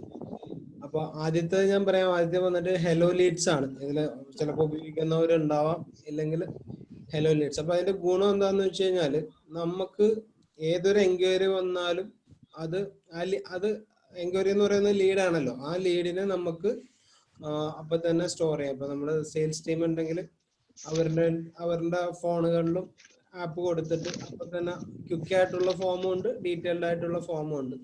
അത് വെച്ചിട്ട് ഡീറ്റെയിൽ എടുക്കാം. ലീഡ് കിട്ടിയാൽ അപ്പൊ തന്നെ നമുക്ക് സ്റ്റോർ ചെയ്യാം. അപ്പോൾ ഓട്ടോമാറ്റിക്കലി ഇത് നമ്മുടെ സെയിൽസ് ഡിപ്പാർട്ട്മെന്റ് ഹെഡ് ഉണ്ടെങ്കിൽ അവരുടെ സിസ്റ്റത്തിലേക്ക് ആ ലീഡ് പോയിക്കോളും. പക്ഷെ അത് ഇപ്പൊ ഈ കണ്ടതില് ഒരു നല്ലൊരു ആപ്പായിരുന്നു എല്ലാവർക്കും. അപ്പൊ ഫീൽഡിൽ പോണവർക്ക് വേണേൽ അവർക്ക് കൊടുക്കാം, സെയിൽസിന്റെ ഷോറൂമിലുള്ളവർക്ക് വേണേൽ അവർക്ക് കൊടുക്കാം, വേറെ വാട്സപ്പിൽ കോഡുകൾ വേണേൽ അങ്ങനെ ചെയ്യാം. അപ്പോ സെയിൽസിലും ഉപയോഗിക്കാൻ പറ്റുന്നുണ്ട്, സർവീസിലും ഉപയോഗിക്കാൻ പറ്റുന്നുണ്ട്. സർവീസിൽ നമുക്ക് എന്ത് എൻക്വയറി വന്നാലും അതിനെ അപ്പൊ തന്നെ ഇതില് കോണ്ടാക്ട് നമ്പറും കാര്യം ഇട്ട് കഴിഞ്ഞാല് ഓൾറെഡി നമുക്കൊരു ഡാറ്റയായി. ഇനിയിപ്പോ ഡാറ്റ കളക്ഷൻ ആണല്ലോ ഫ്യൂച്ചർ, അതുകൊണ്ട് തന്നെ ഒരു ഡാറ്റ കളക്ഷൻ നമുക്ക് കിട്ടും. മാത്രമല്ല ഓരോരുത്തരുടെ പൊട്ടൻഷ്യൽ നമുക്ക് അതിൽ മെൻഷൻ ചെയ്യാൻ പറ്റുന്നുണ്ട്. അവര് കാറ്റഗറി മെൻഷൻ ചെയ്യാം, എത്ര രൂപയുടെ പർച്ചേസ് അവര് നടത്താൻ ഉദ്ദേശിക്കുന്നു എന്നുള്ള പൊട്ടൻഷ്യല് നമുക്ക് ചെയ്യാം. പിന്നെ ഒരാള് ഒരു സാധാരണ പുതിയ സെയിൽസ്മാൻ ആണ് ഓർഡർ ഇത് എടുക്കുന്നതെങ്കിൽ തന്നെ അദ്ദേഹത്തിന് അത് ഹെഡിലേക്ക് ട്രാൻസ്ഫർ ചെയ്യാം. അപ്പൊ ഹെഡ് അതിനെ വിളിച്ചിട്ട് ഫോളോ അപ്പ് ചെയ്ത് അവർക്ക് അത് ക്ലോസ് ചെയ്യാൻ പറ്റും. അതായത് മാക്സിമം നമുക്ക് കിട്ടുന്ന ലീഡിനെ മിസ്സാക്കാണ്ട് കൊണ്ടുപോകാൻ പറ്റും. ആ ലീഡിന്റെ വാല്യൂം നമുക്ക് അറിയാൻ പറ്റും. അപ്പോ കാരണം ഞാൻ എന്താന്ന് വെച്ച് കഴിഞ്ഞാല് നമുക്ക് ഒരു 10 ലീഡ് വന്നു കഴിഞ്ഞാൽ അതിൽ 4 ഡെയിലി മിസ്സാക്കാറുണ്ട് നമ്മളെ പിള്ളേര്. അവര് ഡാറ്റ എഴുതി വെക്കത്തൂല്ല. കാരണം ഇതിപ്പോ എടുത്തതാണ് ഞാൻ പുതിയതായിട്ട്, നേരത്തെ കേസാണ് ഈ പറയുന്നത്. അപ്പൊ അവർ എഴുതി വെക്കുന്നത് മൂലം ഓരോ ദിവസം 4 എന്ന് പറയുമ്പോൾ മാസം 10 ലീഡാണ് പോകുന്നത്. അതിന്റെ വാല്യൂ എന്താണെന്നുള്ളത് നമുക്ക് അറിയാനും പറ്റുന്നില്ല. ഇതില് ലീഡ് വാല്യൂ നമുക്ക് അറിയാൻ പറ്റുന്നു, ലീഡൊന്നും മിസ്സാക്കാണ്ടിരിക്കാൻ പറ്റുന്നു. ഈവൻ എവരി വീക്ക് കാലത്ത് തന്നെ അത് മെയിലിൽ പോപ്പപ്പ് വരും, ഇത്രയും പേരെ ഫോളോ അപ്പ് ചെയ്തിട്ടില്ല, ഇത്രയും ഡീൽ ക്ലോസ് ചെയ്തിട്ടില്ല. അത് ഒരു നല്ലൊരു ഗുണമുള്ള ഒരു ആപ്പായിട്ട് എനിക്ക് തോന്നി. ഞാനിപ്പോ തന്നെ ഈ കൊറോണ പീരീഡിൽ തന്നെ വന്ന കോളുകൾ വളരെ കുറവ് കോളാണ് വന്നത്. അതിനെ തന്നെ ഞാൻ അതിൽ ഡാറ്റയിൽ കയറ്റി കഴിയുമ്പോൾ 10-20 ലക്ഷം രൂപ ലീഡ്. അതില് ഒട്ടുമുക്കതും കൊറോണ കഴിഞ്ഞാലേ എനിക്ക് ക്ലോസ് ചെയ്യാൻ പറ്റുള്ളൂ. അപ്പൊ നല്ലൊരു ആപ്പായിട്ടാണ് കണ്ടത്. അതിന്റെ പേര് ഹെലോ ലീഡ്സ് എന്നാണ്. ഈവൻ ഇപ്പൊ നമ്മൾ 2 ദിവസം കഴിഞ്ഞിട്ട് വെബിനാർ ഒരെണ്ണം ചെയ്യുന്നുണ്ട് സൂമിൽ കൂടെ, കമ്പനി പ്രൊഡക്റ്റിന്റെ. അതിനുവേണ്ടി ഒരു ഡിജിറ്റൽ ഫോം അത് ഇതിൽ കൂടെ ചെയ്യാം. ആ ഡിജിറ്റൽ ഫോം ഏത് ഗ്രൂപ്പിന് വേണമെങ്കിലും നമുക്ക് ക്രിയേറ്റ് ചെയ്യാം. അത് ക്രിയേറ്റ് ചെയ്ത് ഇവർക്ക് ആ ലിങ്ക് വാട്സപ്പിൽ കൂടെ അയച്ചു കൊടുക്കുമ്പോൾ നമുക്ക് ആരൊക്കെ വരുന്നുണ്ട് ഒന്നും നോക്കണ്ട. അതിൽ താല്പര്യമുള്ളവർ അപ്പൊ തന്നെ ആ ഫോം ഫില്ല് ചെയ്ത് ഓട്ടോമാറ്റിക് ഡാറ്റ ഇവിടെ കയറാൻ പറ്റും. പണ്ട് നമ്മള് ഇവരെയൊക്കെ വിളിച്ച് പറയണം. ഇവരെ വിളിച്ച് പറഞ്ഞു കഴിഞ്ഞിട്ട് താല്പര്യമുള്ളവരെ ഗ്രൂപ്പ് ആക്കണമെങ്കിൽ അതിനൊരു ഗ്രൂപ്പ് ഉണ്ടാക്കണം. അതില് വന്നവരെ ഡാറ്റ വേണമെങ്കിൽ നമ്മൾ പിന്നെ സിസ്റ്റത്തിൽ കയറ്റണം. ഇതൊന്നും വേണ്ട. ഈ സാധനം ഓട്ടോമാറ്റിക്കലി ആ ഇൻട്രസ്റ്റ് ഉള്ളവരെ ടൈപ്പ് ചെയ്ത് സേവ് ചെയ്യുമ്പോൾ നമുക്ക് അത്രയും ഡാറ്റ ഓട്ടോമാറ്റിക്കലി കയറുന്നതാണ്. അങ്ങനെ ഗുണമുള്ളതാണ് ആദ്യത്തേത്. രണ്ടാമത്തേത് ഞാൻ കണ്ടത് റാപ്പിഡോർ ആണ്. റാപ്പിഡോറിൽ എന്താ ഗുണം എന്ന് വെച്ച് കഴിഞ്ഞാൽ മാർക്കറ്റിംഗ് ടീം ഒരുപാടുള്ള കമ്പനികൾക്ക് ഗുണം ചെയ്യുന്ന ഒരു ആപ്പാണ്. ഇത് ഞാൻ എടുത്തിട്ടില്ല. കാരണം നല്ല മാർക്കറ്റിംഗ് ടീം ഉള്ളവർക്ക് പറ്റിയ ഒരു ആപ്പാണ്. അതിൽ ഈ പറഞ്ഞ ഫീച്ചേഴ്സ് ഒക്കെ ഉണ്ട്. അതിലും അഡീഷണൽ ആയിട്ട് നിങ്ങൾക്ക് ഓരോ സെയിൽസ് ഗെയ് അല്ലെ മാർക്കറ്റിംഗ് ഗെയ് ഫീൽഡിൽ നിന്ന് വർക്ക് അറ്റ് ഹോം ആണെങ്കിലും ഫീൽഡിലേക്ക് പോയിട്ടാണെങ്കിൽ അവർ വീട്ടിൽ നിന്ന് ഇറങ്ങുമ്പോൾ തന്നെ അവർക്ക് പഞ്ച് ചെയ്യാം, ഫോണിൽ കൂടെ പഞ്ച് ചെയ്യാം. ഞാൻ ഇത്ര മണിക്ക് വീട്ടിൽ നിന്ന് ഇറങ്ങി. എന്നിട്ട് അവരൊരു ക്ലയന്റിന്റെ അടുത്ത് പോകണമെങ്കിൽ ആ ക്ലയന്റിന്റെ അടുത്ത് എപ്പോഴും അവർ കയറുന്നു, വേറൊരു പഞ്ചിങ് ഉണ്ട്. ആ ഡീലർ മീറ്റ് ചെയ്യുന്നതിന്റെ ഒരു പഞ്ച്, അവിടെ നിന്ന് ഇറങ്ങാൻ നേരത്തെ പഞ്ച് ചെയ്യും. അവിടെ നിന്ന് കിട്ടിയ ഓർഡർ അവർക്ക് അപ്പം തന്നെ അടിക്കാം. അത് നിങ്ങളുടെ ഡെലിവറി ഡിപ്പാർട്ട്മെന്റിലേക്ക് അപ്പം തന്നെ വരുന്നു, ബില്ല് ചെയ്യാം. അവരുടെ അക്കൗണ്ട്സ് ഡീറ്റെയിൽ എവറിത്തിങ് അപ്പം തന്നെ കിട്ടും. വൈകിട്ട് അവർക്ക് അതേപോലെ തന്നെ വീട്ടിൽ പോകാം. അപ്പൊ അത് മാപ്പ് അടക്കമാണ് അവരുടെ ഡീറ്റെയിൽ കിട്ടുന്നത്. അതായത് അവരിപ്പോ വീട്ടിൽ നിന്ന് ഇറങ്ങി ഞാൻ പോയിട്ടുണ്ടായിരുന്നൊന്നും നുണയൊന്നും പറയാൻ പറ്റൂല. എത്ര മണിക്ക് ഇറങ്ങി, എത്ര മണിക്ക് എവിടേക്ക്, പറഞ്ഞ ടൈമിങ്ങും ഇതൊക്കെ ലൊക്കേഷൻ വൈസ് കറക്റ്റ് ആണെന്ന് വരെ അറിയാൻ പറ്റും. അങ്ങനത്തെ ഒരു ആപ്പാണ് അത്. അതിൽ ബില്ലിങ്ങും എല്ലാം ചെയ്യിക്കാം. അപ്പൊ നമുക്ക് അധികം ഫിസിക്കൽ ബാധ്യത അതിനകത്ത് വരുന്നില്ല. എല്ലാ ഡീറ്റെയിലും ഇവിടെ തന്നെ കിട്ടും. അതാണ് രണ്ടാമത്തെ ആപ്പ്. മൂന്നാമത് പറഞ്ഞ എക്സ്ക്യൂസ് മീ സർ, നമ്മുടെ അതിന്റെ രണ്ട് ആപ്പിന്റെ സ്പെല്ലിംഗ് ഒന്ന് പറയുകയാണെങ്കിൽ നമുക്ക് ഇതിനോട്. ആദ്യത്തേത്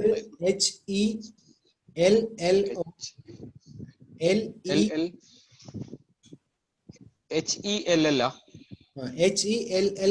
hello, hello, LEADS leads, hello leads.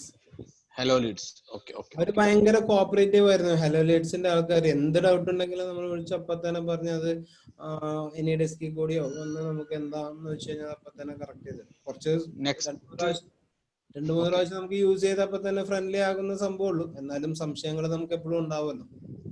Okay okay. Next one റാപ്പിഡോർ അല്ലേ?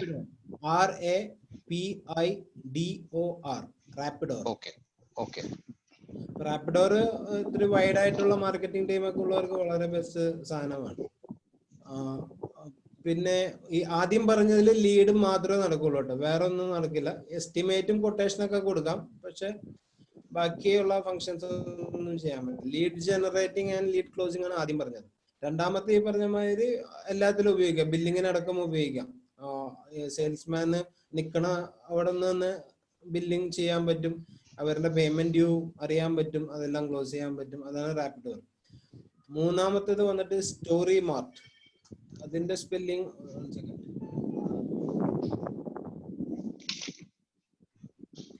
STORIMART, story mart. STORIMART. ഇത് മാർക്കറ്റിംഗ് ടീം ഒന്നും ഇല്ലാത്തവർക്ക് B2B ബിസിനസ് ചെയ്യാൻ പറ്റിയ ഒരു നല്ലൊരു പ്ലാറ്റ്ഫോമാണ്. ഇവര് കോഴിക്കോട് മറ്റേ ഇൻഫോ പാർക്കിലാണ് അവരുടെ ഓഫീസ്, ബാംഗ്ലൂരും ഉണ്ട്. ഇത് വന്നിട്ട് ഇത് ഞാൻ എൻ്റെ ഒരു B2B കമ്പനിയിലേക്ക് എടുത്തിട്ടുണ്ട്, ഹോൾസെയിൽ കമ്പനി. ഇതിന്റെ ഗുണം എന്താന്ന് വെച്ച് കഴിഞ്ഞാൽ ഇപ്പൊ എനിക്ക് ആകെ 2 എംപ്ലോയി ഉള്ളു അവിടെ. ഒരു 5 CR ടേണോവർ കമ്പനിയാണ്, പക്ഷെ ആകെ 2 എംപ്ലോയി ഉള്ളു. അപ്പൊ അത് ഒരാളുടെ ഇപ്പോഴത്തെ പണി എന്താന്ന് വെച്ചാൽ ഫോണിൽ കൂടെ വിളിച്ച് ചോദിക്കും, ആവശ്യമുള്ളത് കൊടുക്കും, അല്ലെങ്കിൽ കസ്റ്റമർ ആവശ്യമുള്ളത് വിളിച്ച് പറയും, അത് പാക്ക് ചെയ്യും. ഈ ഒരു ആപ്പിൽ എനിക്ക് എന്താ ഗുണം എന്ന് വെച്ച് കഴിഞ്ഞാൽ ഈ ഒരു ആപ്പിൽ എല്ലാ പ്രൊഡക്റ്റും നമുക്ക് ലിസ്റ്റ് ചെയ്യാൻ പറ്റും. എല്ലാ പ്രൊഡക്റ്റും ലിസ്റ്റ് ചെയ്യാം. പിക്ചർ ഇടണമെങ്കിൽ പിക്ചർ ഇടാം എല്ലാതിന്റെ. അപ്പൊ പിക്ചറായി, പ്രൊഡക്റ്റ് നെയിമായി, അതിന്റെ വിലയുണ്ട്, അതിന്റെ ക്വാണ്ടിറ്റിയും, നമുക്ക് എന്തോരം സ്റ്റോക്ക് ഉണ്ട്, അത്രയും കാര്യങ്ങൾ ഇടാം. എന്നിട്ട് നമുക്ക് ആരൊക്കെ ഡീലേഴ്സ് ഉണ്ട്, 50 ഡീലർ ഉണ്ടെങ്കിൽ ഈ 50 ഡീലറെ നമുക്ക് ഈ അക്കൗണ്ടിൽ കയറ്റി കഴിഞ്ഞാൽ ഒരു മെസ്സേജിലൂടെ അവർക്ക് ഈ മെസ്സേജ് പോകും, SMS മെസ്സേജ് കിട്ടും, അവർക്ക് ഈ ആപ്പ് ഡൗൺലോഡ് ചെയ്യാം. അപ്പൊ അത് ഡൗൺലോഡ് ചെയ്ത് കഴിഞ്ഞാൽ അവർ നമ്മുടെ ക്ലയന്റ് ആയി. അവർക്ക് ആവശ്യമുള്ള സാധനങ്ങൾ അവരുടെ ഫോണിൽ കൂടെ അവർക്ക് നോക്കാം, വില അറിയാൻ പറ്റും, നമുക്ക് ഇൻവെന്ററി ഉണ്ടാന്ന് അറിയാൻ പറ്റും, അവർക്ക് അതിൽ കൂടെ തന്നെ ഓർഡർ ചെയ്യാം. അപ്പോഴും ആ സിസ്റ്റത്തിൽ വരുന്നു. അപ്പോൾ എവിടെയാണ് ഡെലിവറി പോകേണ്ടതെന്ന് വെച്ചാൽ അവർക്കുള്ള സിസ്റ്റത്തിൽ അപ്പൊ തന്നെ റിപ്പോർട്ട് വരും, അവര് പാക്ക് ചെയ്യുക, അയക്കുക. അപ്പൊ അതായത് സെയിൽസ് ടീം ഇല്ലാത്തവർക്ക് B2B കണ്ടിന്യൂ ആയിട്ട് ബിസിനസ് ചെയ്യുന്ന ക്ലയന്റുകൾ ഉണ്ടെങ്കിൽ അതിന് പറ്റുന്ന ഒരു ആപ്പാണത്. ഓട്ടോമാറ്റഡ് ആണ് എല്ലാം. അവർക്ക് പ്രൈസിങ് അറിയാൻ പറ്റുന്നുണ്ട്, ക്വാണ്ടിറ്റി അറിയാൻ പറ്റുന്നുണ്ട്. പുതിയ പ്രോഡക്റ്റ് വന്നാൽ നമുക്ക് അപ്പൊ തന്നെ ഇതിൽ കൂടെ തന്നെ ഇൻഫോം ചെയ്യാം. ഇതാണ് മൂന്നാമത്തെ ആപ്പ്. ഈ ഒരു 3 ആപ്പിനെ പറ്റിയാണ് പറയാനുണ്ടായിരുന്നത്. ആർക്കെങ്കിലും എന്തെങ്കിലും ചോദിക്കാണ്ട് ചോദിക്കാം. അതിനിപ്പോ ആർക്കെങ്കിലും എന്തെങ്കിലും ഡൗട്ട് ഉണ്ടെങ്കിൽ ചോദിക്കാം. ഇവിടെ ഇതിന് പ്രൈസ് ചോദിച്ചിട്ട് കുറെ പേര് ചാറ്റ് ബോക്സിൽ കമന്റ് ഇത് ആക്ച്വലി സബ്സ്ക്രിപ്ഷൻ മോഡലാണ്. 3 സബ്സ്ക്രിപ്ഷൻ മോഡലാണ് മന്ത്ലി. അപ്പൊ നമുക്ക് എത്ര സെയിൽസ്മാൻ ഉണ്ട് അതിന് അനുസരിച്ചിട്ടാണ് അത്. കാരണം ഞാനിത് ഇവിടെ മാർക്കറ്റിംഗ് ചെയ്യാനായിട്ടല്ല, ഡീറ്റെയിൽ ഇതിന്റെ സൈറ്റിൽ പോയിട്ട് നോക്കിയാൽ മതി. നമുക്ക് വളരെ യൂസ്ഫുൾ ആയിട്ടുള്ള ഒരു സംഭവമായിട്ട് തോന്നിയോണ്ടാണ് ഞാൻ ഇതിവിടെ റെഫർ ചെയ്തത്. കാരണം ഇതിന് പലർക്കും ശരിക്കും ഗുണം ചെയ്യും. അപ്പൊ എല്ലാം സബ്സ്ക്രിപ്ഷൻ മോഡലാണ്. നമുക്ക് എത്ര പേർക്ക് ഇത് കൊടുക്കാനുണ്ടെന്ന് വെച്ചാൽ അതിനനുസരിച്ചിട്ടാണ് അവരുടെ പേയ്മെന്റ് മെത്തേഡ്. അപ്പൊ നല്ല അധികം ആൾക്കാരൊക്കെ ഉണ്ടെങ്കിൽ നെഗോഷിയേറ്റ് ചെയ്യാൻ പറ്റുമെന്ന് വിചാരിക്കുന്നു. കാരണം ഒരു അക്കൗണ്ട് എടുത്തിട്ട് തന്നെ അതിൽ വേണേൽ 10 പേർക്ക് സെയിം അക്കൗണ്ടിൽ ഉപയോഗിക്കാം, അങ്ങനെയും ചെയ്യാം. ഓരോരുത്തർക്കും ഡിഫറെന്റ് ആയിട്ട് വേണമെങ്കിലാണ് ആ എമൗണ്ട് കൂടുക. ഓക്കെ, മിസ്റ്റർ അൻവർ സാദത്തിനെ ഞാൻ ഒന്ന് അൺമ്യൂട്ട് ചെയ്യുന്നുണ്ട്.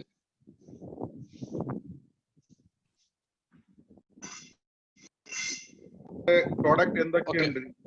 ഹലോ, നിങ്ങളുടെ പ്രോഡക്റ്റ് എന്ന് ഞാൻ ബാംഗ്ലൂർ വിളിക്കുക. ഞാൻ മലയാളിയല്ല, അതുകൊണ്ട് ശരിയായ ഒരു മലയാളം മനസ്സിലാവും നിങ്ങൾക്ക്. സജസ്റ്റ് ചെയ്യണം സാർ. ഇത് എത്ര സെക്യൂർ ആണ് ഈ ആപ്പ്? ഇപ്പൊ ഞങ്ങൾ ഒരു 4 പ്രോഡക്റ്റ് ഉണ്ടെന്ന് പറയാം. അപ്പൊ ഈ പ്രോഡക്റ്റിന്റെ ഡാറ്റാസ് ഒക്കെ കളക്ട് ചെയ്ത് ഒരു വേറെ കമ്പനിക്ക് കൊടുക്കുവോ? ഏത് പ്രോഡക്റ്റിനാണ് ഡിമാൻഡ് ഉള്ളതെന്ന് പറഞ്ഞിട്ട് സബ്സ്ക്രിപ്ഷൻ മോഡലാണ്. ഇപ്പൊ നമ്മ ഇത്ര നേരം കേട്ടത് മാതിരി ഫ്രീ ആപ്പിലാണ് അങ്ങനെയൊക്കെ വരിക. അതൊക്കെ ഒരു സ്റ്റാൻഡേർഡ് കമ്പനികളാണ്. ഇപ്പൊ ആദ്യം പറഞ്ഞതൊക്കെ US-ലും യൂറോപ്പിലൊക്കെ യൂസ് ചെയ്യുന്നതാണ്. അവിടെയും അവർക്ക് അവിടെ നല്ല ഡിമാൻഡുള്ള സാധനമാണ് ഈ ഹലോ ലീഡ്സ്. അപ്പൊ അത്രയും അത് പേയ്മെന്റ് മേടിക്കുന്ന ഒട്ടുമിക്കതും ഹൈലി ഒരു സെക്യൂർഡ് ആയിരിക്കും എന്നുള്ളതാണ് അതിന്റെ ഒരു കൺസെപ്റ്റ്. ബാക്കി അദ്ദേഹം പറഞ്ഞ മാതിരി എന്തും സംഭവിക്കാം. Okay, thank you so much. അടുത്ത ഇനി ആർക്കെങ്കിലും സംശയം ഉണ്ടോ ഇതിനകത്ത്? അസർ ഭായ്, കഥാബുക്ക് എന്ന് പറഞ്ഞ ആപ്പിനെ പറ്റി ചോദിച്ചിട്ടുണ്ട്, അറിയോ? ഐഡിയ ഉണ്ടോ? കഥാബുക്കിനെ പറ്റി അറിയാം. കഥാബുക്ക് ആൾക്കാർ തരാനുള്ള കാശിനെ പറ്റി മാത്രം ഉള്ള, നമുക്കിപ്പോ ആരൊക്കെ പേയ്മെന്റ് തരാനുണ്ട് അവർക്ക് റിമൈൻഡ് കൊടുക്കാം, അത്ര തന്നെ. അത് മാത്രമേ ഉള്ളൂ അതിനകത്ത്. നമ്മുടെ ഇപ്പോഴത്തെ തരാനുള്ളവരുണ്ടല്ലോ, ഡെപ്റ്റേഴ്സ് ലിസ്റ്റിനെ കയറ്റിയിട്ട് ഡെയിലി കാലത്ത് വേണമെങ്കിൽ ഒരു ബട്ടൺ ഞെക്കി എല്ലാവർക്കും മെസ്സേജ് പോകും, പേയ്മെന്റ് ഇത്ര പെൻഡിങ് ഉണ്ട് തരുമെന്നും പറഞ്ഞിട്ട്. അത് ആ ഒരു ഫീച്ചർ മാത്രമേ അതിനകത്തുള്ളൂ. പക്ഷെ അത് നമുക്ക് മറ്റേ റാപ്പിഡോറിലൊക്കെ അത് ചെയ്യാൻ പറ്റും. റാപ്പിഡോറിലെല്ലാം സ്റ്റേറ്റ്മെന്റ് എന്ത് വേണമെങ്കിലും അയക്കുന്ന കംപ്ലീറ്റ് ഫംഗ്ഷൻ റാപ്പിഡോറിനകത്തുണ്ട്. ഓക്കെ, നമ്മുടെ മൻസിബ് ഖാന്റെ ഒരു ക്വസ്റ്റ്യൻ ഉണ്ട്. Any useful app for accounts work? അക്കൗണ്ട്സിന് ഇപ്പോഴത്തെ ഏറ്റവും ബെസ്റ്റ് ക്വിക്ക് ബുക്സ് അല്ലേ. ക്വിക്ക് ബുക്സ് ആണ് ഇന്റർനാഷണലി ബെസ്റ്റ് സാധനം. Okay okay okay, almost questions അതൊക്കെ തന്നെ വന്നിട്ടുള്ളൂ. ഞാനൊന്ന് അസർ ഖാന്റെ നമ്പർ ഞാൻ പറയാം. ഒന്ന് അത്യാവശ്യം വേണ്ട ആളുകളൊന്ന് മനസ്സിലായി. എന്തെങ്കിലും സംശയങ്ങൾ ഉണ്ടെങ്കിൽ ക്ലിയർ ചെയ്യാൻ വേണ്ടിയിട്ടാണ്, വേറെ ഒന്നും കൊണ്ടല്ല. 9656360999 9656360999. ഞാൻ വേണമെങ്കിൽ മറ്റേ ഈ ഹെലോ ലീഡ്സിന്റെ പാർട്ടികളുടെ നമ്പർ വേണം. അതിന്റെ നമ്പർ വേണം, എന്റെ ഫോണിലുണ്ടാവും. പറയണോ അത്? ഒന്ന് നമ്പർ ഒന്ന് പറയുകയാണെങ്കിൽ.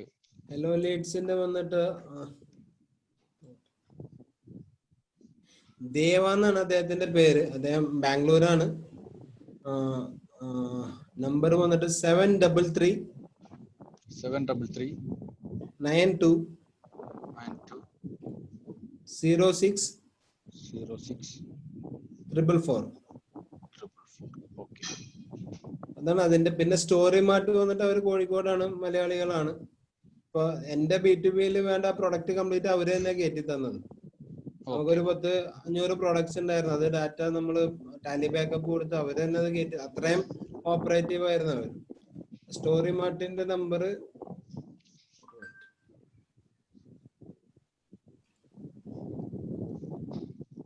ആസിഫ് എന്നാണ് അദ്ദേഹത്തിന്റെ പേര്. Story mart number 8891435051. അതായത് മാർക്കറ്റിംഗ് ടീം ഒന്നും ഇല്ലാണ്ട് ഒരു B2B നെറ്റ്വർക്ക് നമുക്ക് കവർ ചെയ്യണമെങ്കിൽ ബെസ്റ്റ് സാധനം. അത് പുതിയ കുറച്ചുകൂടെ അവർക്ക് അത് അപ്ഗ്രേഡ് ചെയ്യാനുണ്ട്, അതവര് നടത്തിക്കൊണ്ടിരിക്കുന്നുണ്ട്. റാപ്പിഡോറിന്റെ ആളുടെ നമ്പർ ഉണ്ട്, പക്ഷെ അദ്ദേഹമായിട്ട് ഞാൻ അധികം സംസാരിച്ചിട്ടില്ല. ഈ ഡെമോ ഒരെണ്ണം കിട്ടിയിട്ടുണ്ടെന്ന് മാത്രം. ഡെമോ നിങ്ങൾക്ക് റിക്വസ്റ്റ് ചെയ്യാം, വെബ്സൈറ്റിൽ തന്നെ റിക്വസ്റ്റ് ചെയ്യാൻ പറ്റും. എനിവേ ഫോൺ നമ്പർ ഞാൻ പറഞ്ഞിട്ടുണ്ടായിരുന്നു.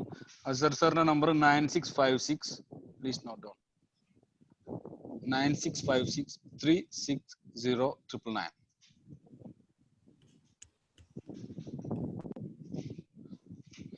Okay, anyway thank you so much അസർക്ക. എന്താ പറയാ, താങ്കൾ അറിഞ്ഞ ഒരു നോളജ് നമുക്ക്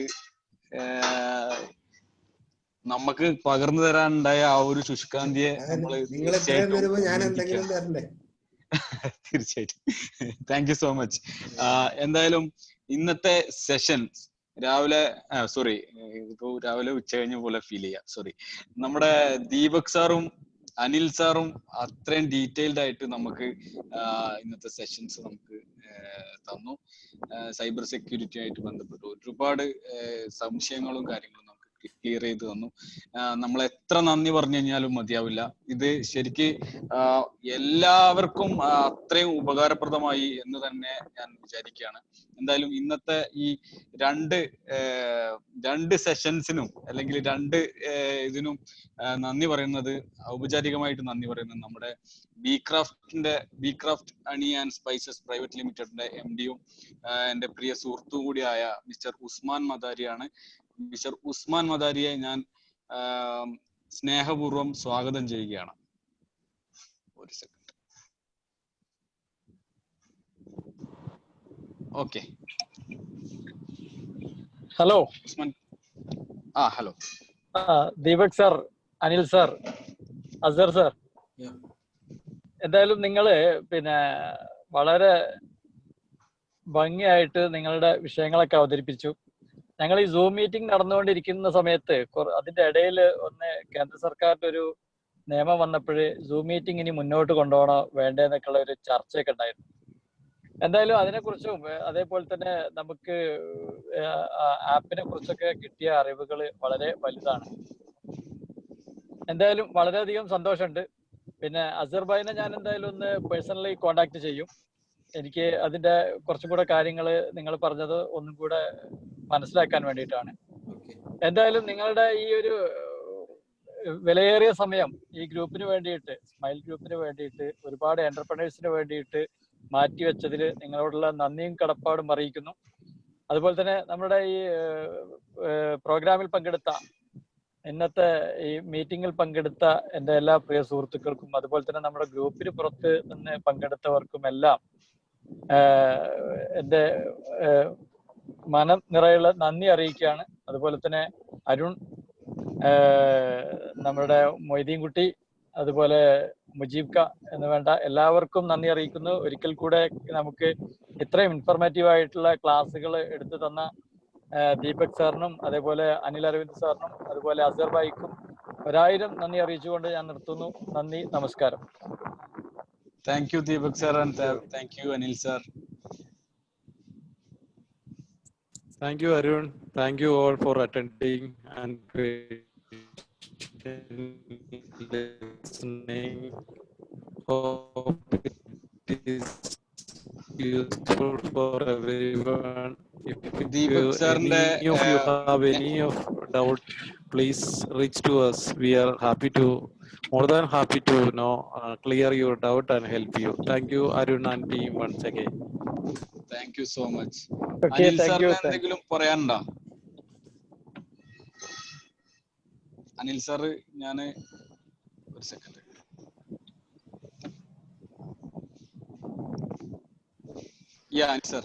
താങ്ക് യു.